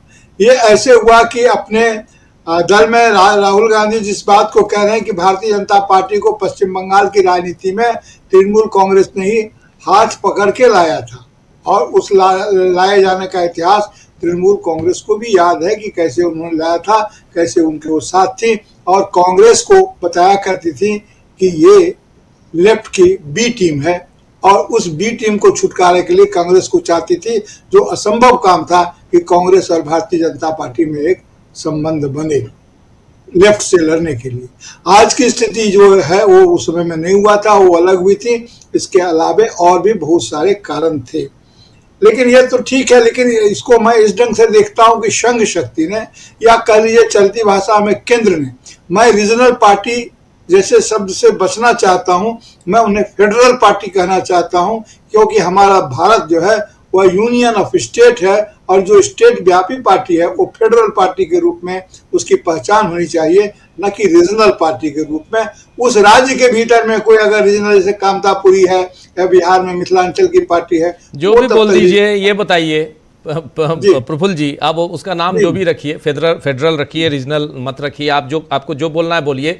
सवाल ये उठता है कि ये जीत, मैं सवाल ये कर रहा हूं, ये 206 सीटें ये आपको जेन्युइन लग रही हैं? ये 206 सीटें नहीं है ना? उसका जवाब मैं दे चुका हूं। नहीं, वही मैं यहाँ एक दूसरा सवाल ये पूछना चाहता हूं आपसे कि चूंकि आप ग्राउंड जीरो पे हैं, इसलिए क्या यहाँ इस चुनाव को हम फेयर इलेक्शन कहेंगे?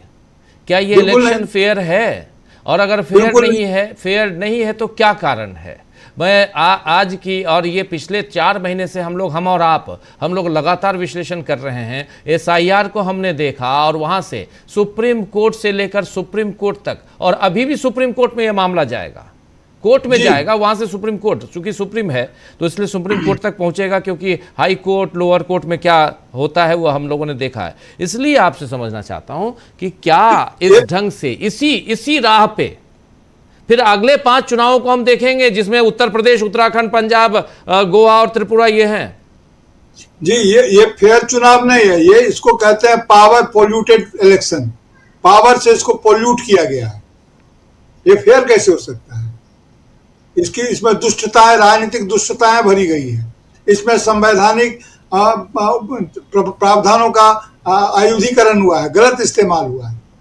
इसको कैसे कर सकते हैं कि फेयर है? ये पावर पोल्यूटेड इलेक्शन है। मैं ये कहना चाहता हूं कि भारतीय जनता पार्टी जो करना चाहती है, इससे 3 रास्ते फूटते हैं, मैंने निकलते हैं। पहला तो ये है कि जो राज्य की सरकारें हैं, जो राज्य के पार्टियां हैं या फेडरल पार्टी है, अगर आपको इस पर आपत्ति हो तो मैं राज्य की पार्टी कहता हूं कि वो उनको मिल करके यह तय करना होगा कि संघ शक्ति उनके पास तो रहेगी नहीं, तो संघ शक्ति का जवाब उनके पास क्या है, उसके साथ पॉलिटिकली कैसे निपटेंगे, एडमिनिस्ट्रेटिव लेवल पर, इकोनॉमिक लेवल पर और इलेक्टोरल लेवल पर कैसे उससे निपटेंगे, क्योंकि केंद्र सरकार के पास अथाह शक्ति है राज्यों के बनिस्बत।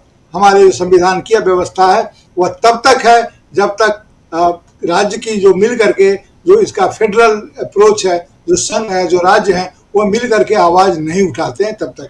तो इनको ये तय करना होगा।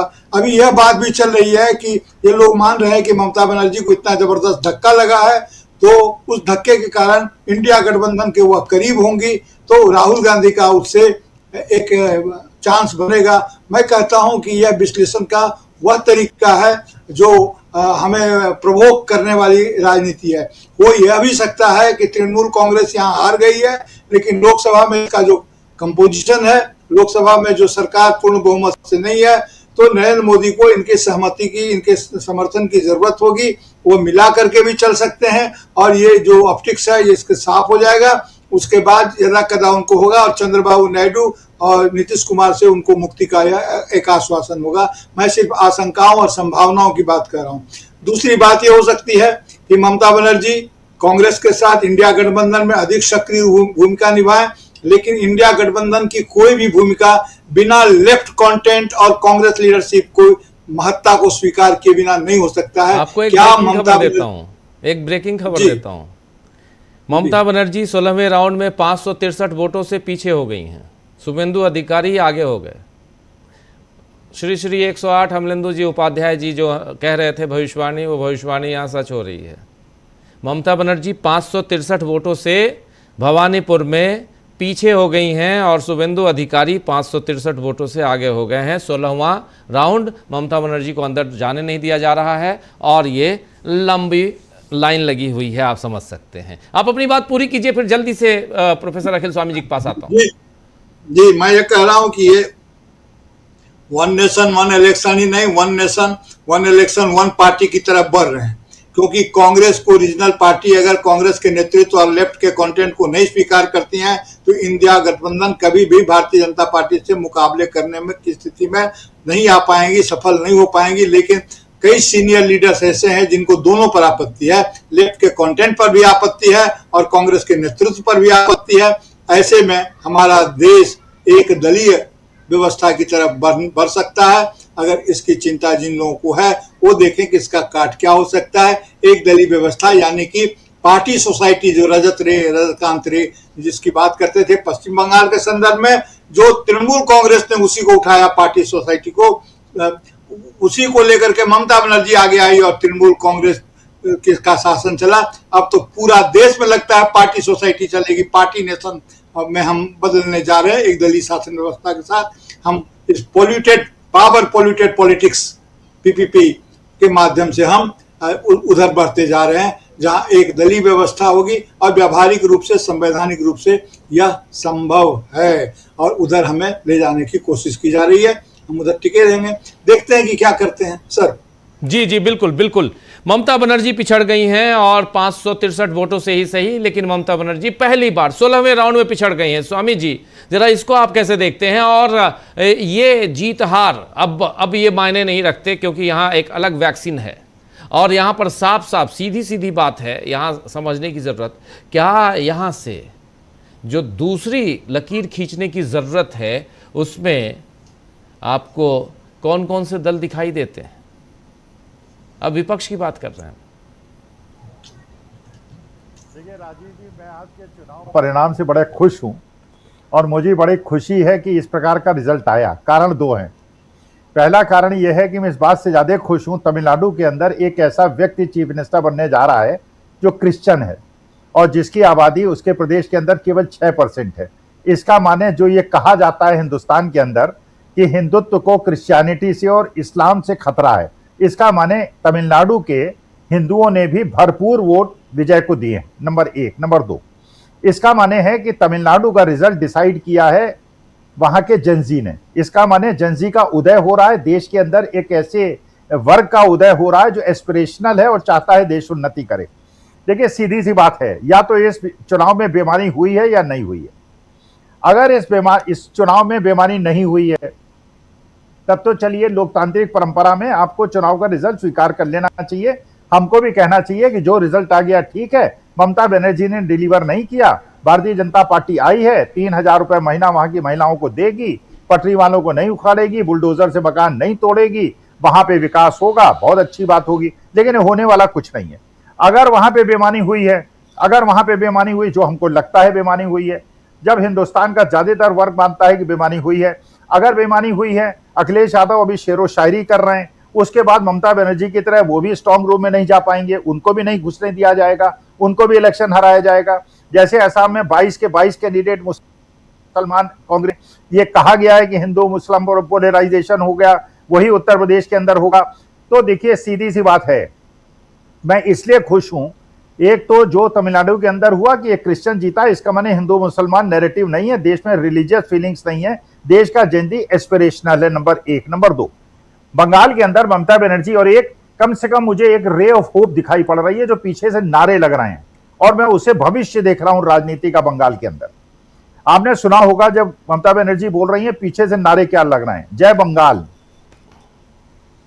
इसका मतलब यह है जो बंगाल को अभी तक ये आदत डलवाई गई थी, जय श्री राम कहो, जय श्री राम कहो, इसका मतलब यह है कि एक वर्ग है जो आज की तारीख में उसका मुकाबला करेगा और सड़क में नारे आपको सुनाई पड़ेंगे। तो ये देश के लिए खतरे की घंटी हो सकता है, लेकिन ये उस कन्फ्रंटेशन को दिखा रहा है जिसकी तरफ देश को नहीं बढ़ना चाहिए था। इसीलिए हमारे देश के अंदर बाबा साहब भीमराव अंबेडकर ने संविधान बनाया था, लोकतांत्रिक परंपरा, और हर आदमी को एक वोट का अधिकार दिया था। अच्छा, इसके बाद अगर ममता बनर्जी चुनाव हार जाती हैं, वो हार जाएंगी, बिल्कुल हार जाएंगी।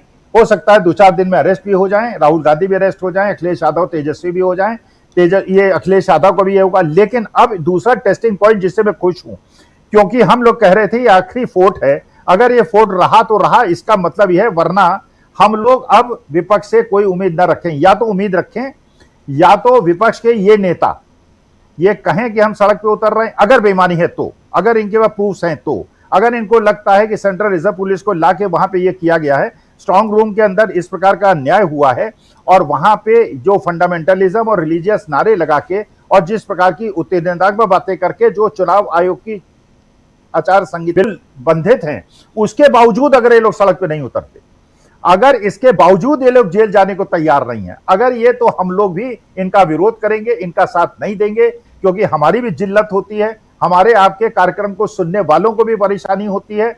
हम केवल लोकतंत्र को बचाने की लड़ाई लड़ रहे हैं, हमारी कोई राजनीतिक अपेक्षा नहीं है। लेकिन अखिलेश यादव, तेजस्वी यादव जिस प्रकार चुप होकर बैठ गए, और भूपेंद्र सिंह हुड्डा जिस प्रकार चुप होकर बैठ गए, अगर उसी प्रकार से ममता बनर्जी भी चुप होकर बैठ जाती हैं, गांधीवादी अहिंसात्मक तरीके से आंदोलन नहीं करती हैं, तो ये लोग इसी योग्य हैं और इन लोगों को राजनीति में रहने का कोई अधिकार नहीं है। लेकिन हाँ, ये सड़क पे उतरेंगे मैं इस बात के लिए, लेकिन अहिंसात्मक गांधीवादी जो हमारे संविधान ने हमको प्रोवाइड किया, क्योंकि हम बाबा साहब भीमराव अंबेडकर को बहुत ज्यादा मानते हैं, उनके संविधान के अनुसार काम करेंगे, संविधान के विरुद्ध काम नहीं करेंगे।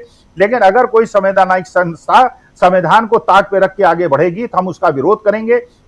और मैं अपने को ऑफर करता हूं कि अगर ये नेता आगे बढ़ेंगे, लेकिन ये नहीं होगा कि ये अपने को हाउस अरेस्ट कराने और मैं लाठी कहूं, मैं लाठी तब खाऊंगा जब ये लाठी खाएंगे और ये जेल जाएंगे। अगर ये जेल जाएंगे मैं भी जेल जाऊंगा, वरना मैं जेल नहीं जाऊंगा। 74 साल में मैं वेस्टर्न टॉयलेट का आदी हूं, मैं इंडियन टॉयलेट में बैठने का मेरे को कोई शौक नहीं है, ना मैं बैठ पाऊंगा। लेकिन अगर ये लोग आगे बढ़ेंगे, अगर लोकतंत्र को बचाने की लड़ाई लड़ेंगे, अगर ममता बनर्जी आगे बढ़ेंगी, अगर वो सड़क पे उतरेंगी, चाहे उनके साथ 5 आदमी हो, उसके बाद चाहे उनकी हड्डी तोड़ी जाए, उसी तरह से वो कम्युनिस्टों का उन्होंने विरोध किया था। लेकिन अगर ममता बनर्जी ये नहीं करती अगले 1 हफ्ते के अंदर, अगर अखिलेश यादव नहीं करते, तो अखिलेश यादव जी याद रखिए, अगले इलेक्शन में 50 सीटें आप जीतेंगे, आपका सोपड़ा साफ हो जाएगा। आपका जैसे तेजस्वी यादव को निपटाया गया, उद्धव ठाकरे को निपटाया गया, जैसे इंडियन नेशनल का सबको लटका दिया जाएगा। आप लोग कोऑर्डिनेशन नहीं करेंगे और आप लोग हिस्ट्री में चले जाएंगे। मेरे को केवल 2 नेताओं से आज के तारीख में उम्मीद है, और एक नेता है तेलंगाना का चीफ मिनिस्टर, और दूसरा है जो अब टीवी के बन रहा है। ये जेंजी जनरेशन है, ये एस्पिरेशनल जनरेशन को बांधन देती है, और इन्हीं से मुकाबला किया जा सकता है। वरना सोचिए, तमिलनाडु जैसी स्टेट में जहां डीएमके की सरकार थी, जहां भारतीय जनता पार्टी की सेंटर की सरकार थी, या डीएमके के साथ थी, वहां पे एक ऐसी पार्टी उभर गई जिसका कोई बैकग्राउंड नहीं था, जिसका एक सीट नहीं थी।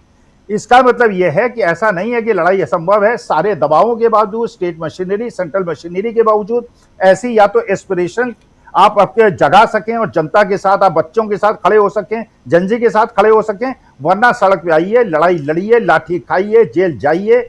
अगर आप ऐसा नहीं करते तो आपका साथ देने के लिए मैं कहता हूं हम तैयार नहीं हैं, मैं तैयार नहीं हूं। जी, मैं अभी आप बात कर रहे थे और साथ साथ मैं थोड़ा सोशल मीडिया पे, ट्विटर पे देख रहा था, कुछ तस्वीरें बड़ी भयावह आ रही हैं। आप दो साथी हमारे वहाँ से पश्चिम बंगाल से हैं, और टीएमसी के एजेंटों को धक्का मार के कैसे वहाँ से काउंटिंग सेंटर से बाहर निकाला जा रहा है। एजेंटों को जो ऑफिशियली टीएमसी के एजेंट हैं, जिनके पास वहाँ पास है, सब कुछ है, आइडेंटिटी कार्ड है उनको, और उसके अलावा कुछ तस्वीरें ऐसी आ रही हैं जो बीजेपी वर्कर्स जो हैं वो मड फेंक रहे हैं, अंडे फेंक रहे हैं टीएमसी के वर्कर्स के ऊपर। अजीब हालत है। मतलब ये, और ममता बनर्जी बाहर बैठी हुई हैं, उनको हराया जा रहा है। मतलब और सबसे बड़ी चीज़, सीआरपीएफ, पुलिस, सब मुकदर्शक है, तमाशबीन है, सब देख रहे हैं। प्रोफेसर साहब, प्रोफेसर चौधरी, आपके पास आना चाहता हूं। उज्जवल जी, ज़रा ये तस्वीरें क्या और बढ़ती हुई दिखाई देंगी? क्या यहाँ पर ये एक रिवोल्ट भी अंदर अंदर यहाँ पे हम देखेंगे क्या कुछ आपको लगता है, चूंकि आप वहाँ हैं? शाम 4 बजे आसनसोल का तृणमूल कांग्रेस का ऑफिस जला दिया गया है, और इसके बाद से लेकर अभी तक इसी कारण से स्लो काउंटिंग चल रहा था। इसी कारण से ही बढ़ोतरी पे या रुझान पे चेंजेस ज़्यादा नहीं दिखाए जा रहे थे। अभी ऑलमोस्ट 16-17 तो मुझे मालूम है, आई एम श्योर इससे ज़्यादा होंगे, कॉन्स्टिट्यूएंसी से इनके काउंटिंग एजेंट्स को छोटे छोटे कारणों से निकाल दिए गए हैं, और 3-4 जगह में थे काउंटिंग एजेंट सामने बैठ के प्रोटेस्ट कर रहे हैं। अब माहौल ऐसा बन गया है, चूंकि बीजेपी को जीतते हुए देख रहा है, तो बीजेपी के वर्कर जो साइलेंट थे comparatively, all of a sudden उसके अंदर 10x साहस आ गया है। तो ये जो आप बोल रहे हैं अंडा फेंक रहे हैं, ये सब मिट्टी के ढेले फेंक रहे हैं, ये कई जगहों में हो रहा है। आप समझ सकते हो, सिटिंग चीफ मिनिस्टर को अगर वो परमिशन होते हुए भी घुसने नहीं दे रहे हैं। आप पीछे देख रहे हैं, वहाँ बीजेपी एंड तृणमूल दोनों के कार्यकर्ता लोग हैं, स्लोगन्स दे रहे हैं। ये माहौल अगर भवानीपुर में हो सकता है, जो चीफ मिनिस्टर का अपना सीट है, अन्य जगहों में सोचिए क्या हालत होगी। और अब बीजेपी का ऑर्गेनाइजेशन वहाँ है या नहीं है, इम्पोर्टेंट नहीं है। इम्पोर्टेंट ये है कि वहाँ सेंट्रल फोर्स है, सेंट्रल फोर्स ही उनके तरीके से काम करेंगे।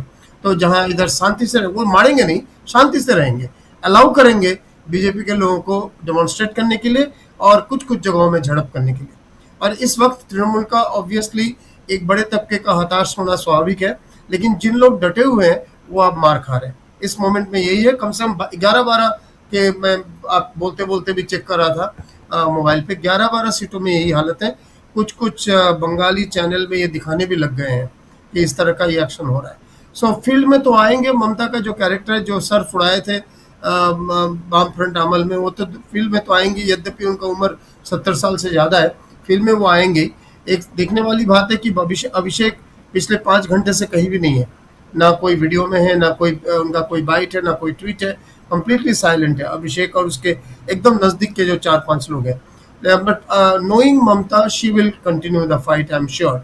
इंपॉर्टेंट पॉइंट ये आपने बहुत अच्छा बोला, ये वैक्सीन अभी अगला, अब अखिलेश यादव इसका लक्ष्य होगा, तो ये बहुत ही आवश्यकता है जो आप लोगों ने ऑलरेडी लाया है कि चूंकि 20% के करीब वोट, 19-20% वोट कांग्रेस का भी देश में है, तो कांग्रेस के नेतृत्व में यूनाइटेड अपोजिशन होना एंड 1:1 कैंडिडेट होना, यही एकमात्र रास्ता है अगर डेमोक्रेसी को थोड़ी हद तक भी मतलब उसको रोकने के लिए, मतलब इस ढलान डेमोक्रेसी के डैमेज को अगर रोकना हो तो बट वो समय के साथ समझेंगे। मुझे जहाँ तक लगता है, जहाँ तक मैं ममता जी को जानता हूँ, वो इसको सिटिंग डाउन एक्सेप्ट नहीं करेगी, चाहे वो कुछ भी हो जाए। आज के तारीख में भी अगर उसके दैहिक रूप पर उनका अत्याचार हो, इसका बंगाल में प्रभाव पड़ेगा। लेकिन उज्जवल जी, मैं देख रहा हूं तस्वीरें इतनी आ रही हैं और इतनी भयानक भयानक तस्वीरें आ रही हैं जो बीजेपी के बिल्कुल ये झंडा बैनर लिए हुए गुंडों की तरह कहीं आग लगा रहे हैं, कहीं तोड़ फोड़ कर रहे हैं। बहुत सारी तस्वीरें पटी पड़ी हैं सोशल मीडिया पे अलग अलग। ये भी एक तस्वीर नहीं कि एक तस्वीर, एक ही जगह की तस्वीर दसियों जगह शेयर की गई हूँ, वो नहीं है। दसियों तरह की तस्वीरें अलग अलग जगहों की, चाहे वो आसनसोल हो या दूसरी जगह है हो, हर जगह की तस्वीरें देख रहा हूँ। बहुत ही मतलब ये भयावह है, दुखदाई है। भले वहाँ कोई जीते कोई हारे, ये अलग है। अमित शाह ने कहा था कि 6 महीने तक हम वहाँ रहेंगे, अगले 60 दिन तक, 6 महीने नहीं, अगले 2 महीने तक सीआरपीएफ के लोगों को रखेंगे, वहाँ कोई गुंडागर्दी नहीं होगी, कोई हिंसा नहीं। लेकिन ये तो अभी पूरा रिजल्ट फाइनल नहीं हुआ, उससे पहले ये स्थिति हो गई, ये हालात वहाँ हो गए हैं। बहुत भयावह है ये कुछ हद तक कुछ देखिए, तृणमूल संगठन वाम संगठन की तरह या भाजपा संगठन की तरह स्ट्रक्चर्ड ऑर्गेनाइज्ड नहीं है। वो एक पीछे में पार्टी कैडर जिस तरह से वाम संगठनों में होता है या आरएसएस कैडर जिस तरह से भाजपा संगठनों में होता है, उस तरह का नहीं है।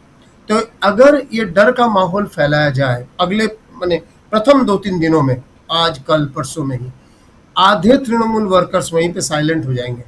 बहुत लोग नीचे तबके का, जिसमें तृणमूल के एक सेगमेंट लुम्पेनाइजेशन है ही, ये हम मतलब हर जगह में ये सच्चाई है, एक सेक्शन में लुम्पेनाइजेशन, सिंडिकेट कल्चर, ये सब है ही। तो इनमें बहुत लोग ही टर्न अराउंड हो जाएंगे। वैसे भी ये लोग, बहुत लोग सीपीएम के नीचे तबके के लोग थे पहले, अब वो टर्न अराउंड होकर बीजेपी की तरफ चले जाएंगे। तो भाजपा का पहला लक्ष्य होगा कि जहां तक संभव है तृणमूल को तितर बितर कर देना। तितर बितर का एक कदम, जो चीज के हराए हैं वो तो एक ही है, लेकिन अगला कदम होगा उनको डर के माहौल में लाना और उनके अंदर छुपने के लिए बहुत, क्योंकि तृणमूल के छुपाने के मतलब नीचे लेवल, मिडिल लेवल, नीचे लेवल के लोगों के छुपाने की बहुत सारी चीजें हैं। There are skeletons in their cupboard, we have to accept it. They are not जिसको हम लोग बंगाली में बोलते हैं धुआं तुलसी पाता, दे आर नॉट धुआं तुलसी पाता। तो इसलिए वहाँ पे वो लोग छुपने, वो लोग अपने को छिपाने की कोशिश करेंगे, कुछ लोग पाला बदल कर लेंगे, इस तरफ आ जाएंगे। ये ही उनका भी लक्ष्य है, शांति रखना। वैसे शुभेंदु ने 2 बार बोला है कि हम चाहेंगे कि कोई वायलेंस ना हो, वो तो एक मीडिया बाइट है, लेकिन जो आप बोल रहे हैं ये सिर्फ शुरुआत है। कल, आज आधी रात से और कल बहुत ज़्यादा होगा, इसका बहुत ज़्यादा होगा, जिससे कि पार्टी टूट जाए, तितर बितर हो जाए। ममता का फाइटिंग स्पिरिट बीजेपी अच्छी तरह जानता है, तो जानती है वो बीजेपी पार्टी, तो इसलिए ये भी एक ज़रूरी है। जितना उसका नीचे खाली हो जाएगा ममता का, उतना सुविधा होगा। बहुत सारे विनिंग कैंडिडेट्स या जो अभी भी फाइट के अंदर है, उन कैंडिडेट्स के साथ सेकंड चैनल बीजेपी ने शुरू कर दिया है कनेक्ट करना। जावेद खान का तो मैंने पहले बताया ही था, उसको स्पेसिफिकली मैं जानता हूँ। 40,000 से ज़्यादा वोटों से जीता है तृणमूल की तरफ से, बंगाल, दिल्ली से, कलकत्ता से। और उनको मैंने, जबकि वो एक मुसलमान कम्युनिटी के बड़ा लीडर है, उनको भी तक भी फोन चला गया है। So therefore there will be a lot of things जो आप वैक्सीन स्ट्रक्चरली क्या कहते हैं, लीगल स्ट्रक्चरली जो देखें, अब आप देखेंगे पॉलिटिकल लेवल पे एक और वैक्सीन काम करेगा, जिसका मूल लक्ष्य होगा, ममता को तो रोक नहीं सकते, उसके दल को जहां तक संभव है तितर बितर कर दीजिए, विनिंग कैंडिडेट्स को भी लेते हुए और बाकी लोगों का भी। अब आगे देखिए, उन्हें मालूम है ममता जुड़ जाएगी इसके साथ, राहुल गांधी के साथ, उन्हें मालूम है, और वो एक पोटेंट फोर्स बनेगी। उस फोर्स को जहां तक वीक किया जाए बंगाल में, वो एक उनका लक्ष्य होगा। जी जी जी जी प्रशांत जी आप कैसे देखते हैं? और यहाँ से एक दूसरी तस्वीर नजर आती है आपको? जी, बिल्कुल, ये दूसरी तस्वीर बहुत उम्मीद भरी तस्वीर है और भयानक है, और इसमें इसी में से कुछ निकलेगा रास्ता।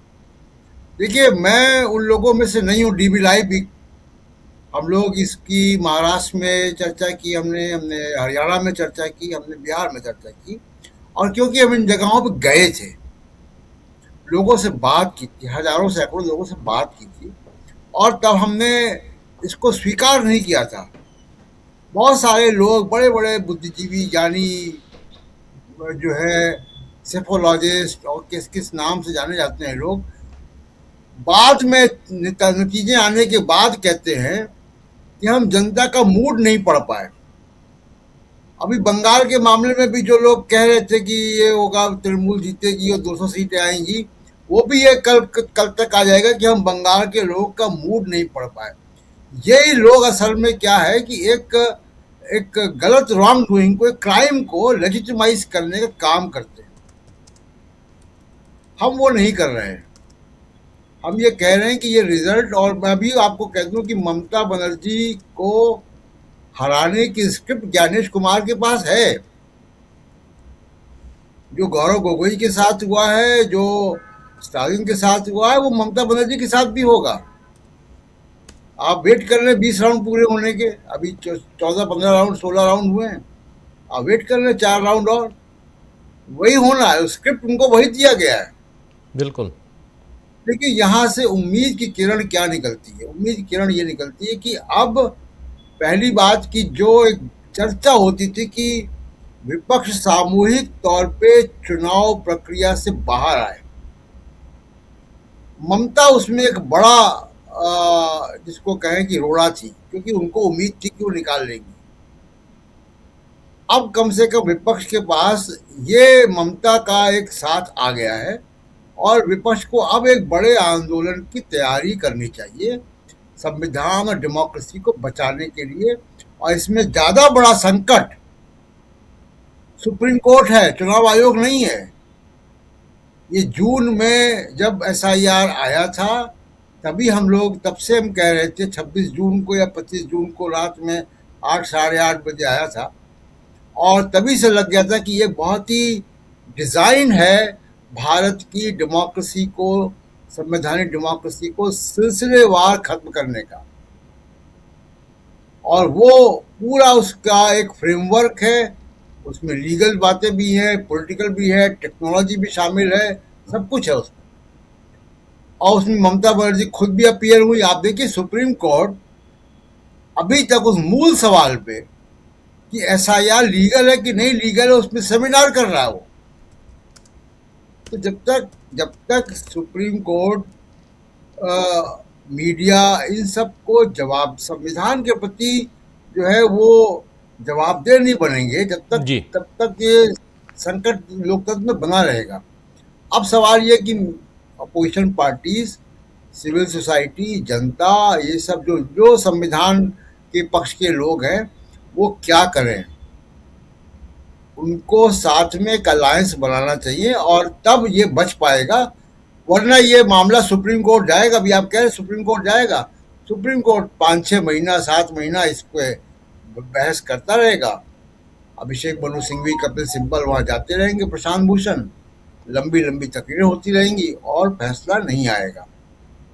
ये स्ट्रेटजी है कि इसको लटका के रखो, बीजेपी को अपना काम करने दो। पश्चिम बंगाल की स्थिति कल सुबह तक मुझको लगता है कि बहुत ही चिंताजनक होगी। जी राजीव जी बिल्कुल, और वो चिंताजनक दिखाई दे रही है। जल्दी से प्रफुल्ल जी, एक छोटा सा कमेंट। मैं तो ये कह रहा हूँ कि पिछले दिनों जो लगातार चर्चा हो रही थी, उसमें मैंने कई बार कहा कि ये जो सेंट्रल फोर्सेज आए हैं, ये चुनाव के लिए नहीं आए हैं, ये मतगणना के बाद की उपयोगी स्थिति का मुकाबला करने के लिए आए हैं। और ये तो देखिए, अब सिविल सोसाइटी की बात कर रहे हैं हम, प्रशांत सर, बात बहुत अच्छी है, लेकिन अभी ये पार्टी नेशन हो गया है, पार्टी सोसाइटी में हम तब्दील हो गए। वहाँ सिविल के लिए कोई जगह नहीं है, वहाँ पर संगठित और उसी तरह की चीजें हैं। उज्जवल जी ने कुछ पुरानी हिंसा की चर्चा की है, अभी जो दृश्य देख रहे हैं उसकी भी चर्चा की है। ममता बनर्जी निश्चित रूप से फाइटिंग थी, वो तब फाइटिंग और अटैकिंग लीडर थी जब इन्वायरमेंट डेमोक्रेटिक था और उनकी उम्र भी थी। अभी इन्वायरमेंट डेमोक्रेटिक नहीं है, और अनडेमोक्रेटिक और तानाशाही के साथ फाइट करने का दूसरा अनुभव होता है। और खुद जब ममता बनर्जी सत्ता में आई थी तो कितने दिनों तक इस संघर्ष चला था और कितने जगह तोड़ फोड़ और कितनी हिंसा हुई थी उनकी जीत के बाद, ये भी बंगाल के लोगों को याद है। और आज जो घटनाएं घट रही है उसको भी याद है। मैंने उस समय पूछा था कई कॉमरेड से कि इतनी आप पर इतना अत्याचार हो रहा है, इतने दिन से संगठित थे, जनता आपके साथ क्यों नहीं आ रहे कम से कम आपके ऊपर होने वाले अत्याचार का विरोध करने? तो जानते हैं जवाब क्या मिला था? मिला ये था कि उन्हीं की पिटाई हो रही है जो शासन के रहते हुए गैर वाजिब तरीके से अपने लिए माल बना रहे थे। और यही बात जब ये लोग जो चोट खाएंगे उनके पास, तो कौन लोग जाएंगे? जो हर पार्टी में कुछ लोग अवहेलित लोग होते हैं, वे अवहेलित लोग ठीक ही कह रहे थे, ये बिखर जाएंगे। लेकिन ये कोई सुखद स्थिति नहीं है, क्योंकि मामला इसके आगे भी जा सकता है। मामला ममता बनर्जी तक नहीं रुकेगा। प्रशांत सर ठीक कह रहे थे कि हमें 1-2 दिन इंतजार करना चाहिए, इसके बाद की कौन सी सिविल सिचुएशन क्रिएट होती है, नागरिक स्थिति क्या बनती है और किस प्रकार के निर्दोषों को किस तरह से लपेटे में लिया जाता है, ये अभी देखने की जरूरत है। ये मैं कहना चाहता था सर, इसके लिए मैं जी बिल्कुल बिल्कुल, बहुत बहुत शुक्रिया आपका, बहुत शुक्रिया। जरा जल्दी से सुनील शुक्ला जी क्लोज करते हैं जल्दी से, समय भी हो गया। सुनील शुक्ला जी, ओवरऑल ममता बनर्जी अब यहाँ से जा चुकी हैं, तस्वीरें देख रहा हूँ तो दिल दहल जा रहा है। कोई एजेंट अंदर से बाहर निकल रहा है, पीटा जा रहा है। बाहर बैठकर लोग चाहे वो मिट्टी के गोले मारे, चाहे अंडे फेंके, और उसके अलावा कपड़े फाड़ रहे हैं। और टीएमसी के वर्कर्स के साथ बहुत ज़्यादा यहाँ तमाम तस्वीरें मैं देख रहा हूँ, सोशल मीडिया पे तस्वीरें जो हैं वो तैर रही हैं। उन तस्वीरों को, चूँकि वो तस्वीरें विभत्स हैं, दिखा नहीं सकता यहाँ पर वैसी तस्वीरें, लेकिन वो तस्वीरें जो हैं वो डरावनी तस्वीरें हैं। आप लोग भी देख सकते हैं सोशल मीडिया पे ऐसी तस्वीरें सब हैं, लेकिन महत्वपूर्ण हो जाती हैं। ज़रा आपके ज़रिए समझना चाहता हूँ सुनील शुक्ला जी, क्या यही तस्वीर अभी आगे और दिखाई देंगी? और अगर ऐसा है तो फिर क्या किया जाए, क्या कहा जाए लोकतंत्र के लिए? 2011 में सत्ता परिवर्तन के बाद जो पश्चिम बंगाल में हुआ था, अगर आप उन तस्वीरों को आर्काइव से निकाल के देख लेंगे तो इन तस्वीरों को बहुत आपको आश्चर्य नहीं होगा। वामपंथी कार्यालयों को, वामपंथी कार्यकर्ताओं को, कांग्रेस के कार्यकर्ताओं को छिन्न भिन्न करने के लिए ममता बनर्जी की सरकार ने क्या क्या नहीं किया था, ये सबके सामने है। पंचायतों के चुनाव में भी किस किस तरह के गतिविधियां हुई, ये सबके सामने है। आप कह रहे हैं कि जो मतगणना केंद्र के भीतर एजेंट है, अरे जब आज की मुख्यमंत्री, आज ममता बनर्जी मुख्यमंत्री हैं, उनको मतगणना केंद्र के भीतर नहीं जाने दिया जा रहा है, वो उम्मीदवार भी हैं। वो आरोप लगा रही है कि केंद्रीय अर्धसैनिक बलों ने उनके साथ मारपीट की है, उनको धक्का दिया। तो पोलिंग एजेंट किस खेत के मूली है, उनको कौन पूछ रहा? अगर इस पूरा का पूरा तुरंत ही नियंत्रित है तो फिर इन सवालों का कोई माने थोड़े है। अगर आप प्रायोजित तरीके से कुछ भी कर सकते हैं, पूरे के पूरे चुनाव का अपहरण कर सकते हैं, तो इस तरह की अगर हिंसा हो और आप चुप हैं, 2.5 लाख सुरक्षा कर्मियों को तो इसीलिए लाया गया था ना। ये जो बात कही जाती है जिसके खिलाफ भारतीय जनता पार्टी नारा लगाती रही है, हिंसा की राजनीति हो रही है पश्चिम बंगाल में, इसको हम खत्म करेंगे। पहले दिन लग गया कि आप क्या करेंगे वहां। निश्चित रूप से ममता बनर्जी के संघर्षशीलता से कोई इनकार नहीं कर सकता, लेकिन जो बात प्रफुल्ल जी ने कही कि वह डेमोक्रेटिक माहौल नहीं रह गया। ममता बनर्जी ने जो संघर्ष वामपंथियों के खिलाफ कर लिया, आज भारतीय जनता पार्टी इस तरह के संघर्ष की इजाजत नहीं देती किसी को, किसी राज्य में नहीं होने पा रहा। अब तो यह होगा कि सत्ता के बल पर अगर चुनाव जीता जा सकता है, सत्ता के बल पर चुनाव का प्रबंधन किया जा सकता है, तो सत्ता के बल पर पार्टी रहेगी कि नहीं रहेगी, वह एकजुट बनी रहेगी कि नहीं, ये बड़ा सवाल है। और भारतीय जनता पार्टी किसी भी राज्य में, किसी भी जो क्षेत्रीय राजनीतिक दल है, उस चुनौती को स्वीकार करने के लिए तैयार नहीं होती। हर राज्य में उसने पार्टियों को तोड़ा है, निष्क्रिय कर दिया है। और आने वाले दिनों में तृणमूल कांग्रेस के साथ क्या होगा, क्योंकि सब कुछ सत्ता के बल पे हो रहा है। कोई राजनीतिक चुनौती तो दे नहीं जा रही है ममता बनर्जी को या किसी को भी। ताकत के बल पर पूरा का पूरा इस चुनाव को लड़ा गया है और जो परिणाम आपके सामने आ रहे हैं। जी अगर राजनीतिक तरीके से आप लड़िए फिर राजनीतिक तरीके से कोई मुकाबला करेगा। कहीं से भी एक सामान्य स्थिति आपको दिखाई पड़ती है, पूरी तरह से तंत्र का दुरुपयोग दिखाई पड़ेगा। और पहले समय से ही निर्वाचन आयोग पर नियंत्रण से लेकर के और मतगणना की स्थिति तक, भाई एक उम्मीदवार को आप मतगणना केंद्र पर क्यों नहीं जाने देंगे? आप अकेले उनको जाने दीजिए, मत उनके साथ दो भीड़ किए जाने दीजिए, लेकिन आप जाने नहीं देंगे। क्यों जाने देंगे? कौन सी व्यवस्था फैल जाएगी जब इतने सुरक्षा कर्मी है तो? लेकिन है जिस तरह के सभी तरह के निर्णय लागू किए जा रहे हैं, इसको भी लागू किया जा रहा है। तो अगर सबसे बड़ा सवाल यही है कि एक और ये राजनीतिक लड़ाई है, इस लड़ाई को तो आपको लड़ना पड़ेगा हर दशा में। अगर आप ये चाहते हैं कि एक ऐसी स्थितियां बनी रहे जिसमें आप अपने राजनीतिक अधिकारों के लिए, अपनी राजनीतिक गतिविधियों के लिए अवसर तलाशते रहें, ये विपक्ष के राजनीतिक दलों के ऊपर निर्भर करता है। जी बिल्कुल आप सही कह रहे हैं। यहाँ पर बहुत इंपॉर्टेंट हो जाता है। क्लोजिंग जल्दी से अमलेंदु जी, एक छोटा कमेंट, क्लोजिंग बस। बिल्कुल राजीव जी, अब देखना होगा कि कल से क्या परिस्थितियां बनती हैं, और जैसा कि हम लोगों ने कल भी चर्चा की थी कि कल के बाद हम लोग चर्चा क्या करेंगे कि देश की राजनीति पर इन 5 राज्यों के विधानसभा चुनाव का क्या असर पड़ेगा। तो अब राजीव जी यही चर्चा करनी है कि 2029 की जो पटकथा लिखी जा रही है, उस पटकथा में किसकी क्या भूमिका होगी। दूसरा राजीव जी, अगला नंबर जो कहा जा रहा है कि वो उत्तर प्रदेश का है, अखिलेश यादव को सतर्क हो जाना चाहिए, तो कोई सतर्क होने वाला नहीं है। सब शेर व शायरी करते रहेंगे ट्विटर पे राजीव जी, और हम लगातार ये देख रहे हैं। और तमाम राजनीतिक दलों के जो नेताओं के इर्द गिर्द जो सब लोग जमा होते हैं राजीव जी, उनसे तय होती है कि आपकी पार्टी क्या करेगी, आगे चलकर क्या होगा। तो हम देख रहे हैं राजीव जी, ऊपर से लेकर नीचे तक तमाम दलों में सब यही शेर व शायरी करने वाले, और फिर शेर व शायरी की एक भूमिका है, निश्चित तौर से शेर व शायरी की भूमिका है, लेकिन वो शेर व शायरी की भूमिका राजीव जी जनता को थोड़ा उद्वेलित करने के लिए होती है, कैटालिस्ट होती है। लेकिन अगर वही मुख्य भूमिका हो जाए तो फिर मुशायरे कीजिए, कभी सम्मेलन कीजिए, वहां जाकर भाषण दीजिए और अपना चुनाव जीतने हारने की बातें कीजिए। जनता के बीच अगर आप नहीं रहेंगे और राजनीतिक तौर पर अगर मुकाबला नहीं करेंगे तो फिर राजीव जी बड़ी चीजें मुश्किल होंगी। अब देखना होगा कि आगे कितने लोगों को क्या समझ में आता है राजीव जी। बिहार के बाद ही समझ जाना चाहिए था तमाम लोगों को, कोई नहीं समझ रहा है। और अखिलेश यादव तो राजीव जी ये सब जो कुछ हो रहा है, इससे पहले 2022 में भुगते हुए। 2022 में समाजवादी पार्टी की ही सरकार थी जो नहीं बनी लगातार, और उसके बाद अखिलेश यादव बता रहे हैं कि सिंघम जो भेजा गया उसने मुरादाबाद में क्या किया और कहाँ क्या किया। और राजीव जी आपको याद होगा जब उत्तर प्रदेश के जो हो रहे थे बाई इलेक्शन, उसके बाद मैंने अपने इसी न्यूज पॉइंट के कार्यक्रम में टिप्पणी की थी कि ये जो टेस्ट किया गया है रामपुर में और जो सब किया जा रहा है, इसका इम्प्लीमेंटेशन जो है बंगाल में किया जाना हो और ज्यादा भयंकर तरीके से किया जाना है। अब वो हो गया है।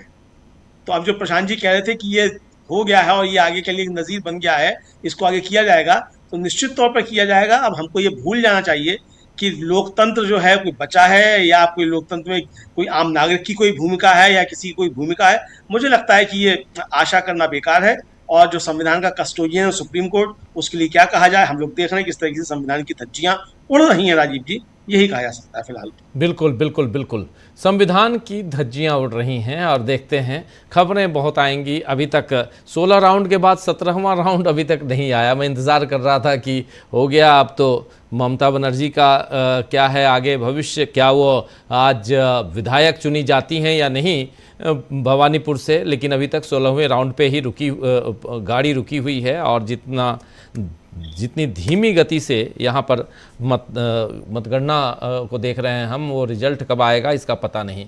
लेकिन इस कार्यक्रम को अब समाप्त करने की इजाज़त चाहता हूँ। रिजल्ट कमोबेश आप लोगों के सामने है और इसमें इम्पॉर्टेंट डे आज का, बहुत महत्वपूर्ण दिन। सुबह 6 बजे से लगातार हम लोग आप तक हर उन पहलुओं पर चर्चा भी करते रहे और रिजल्ट बताते रहे। और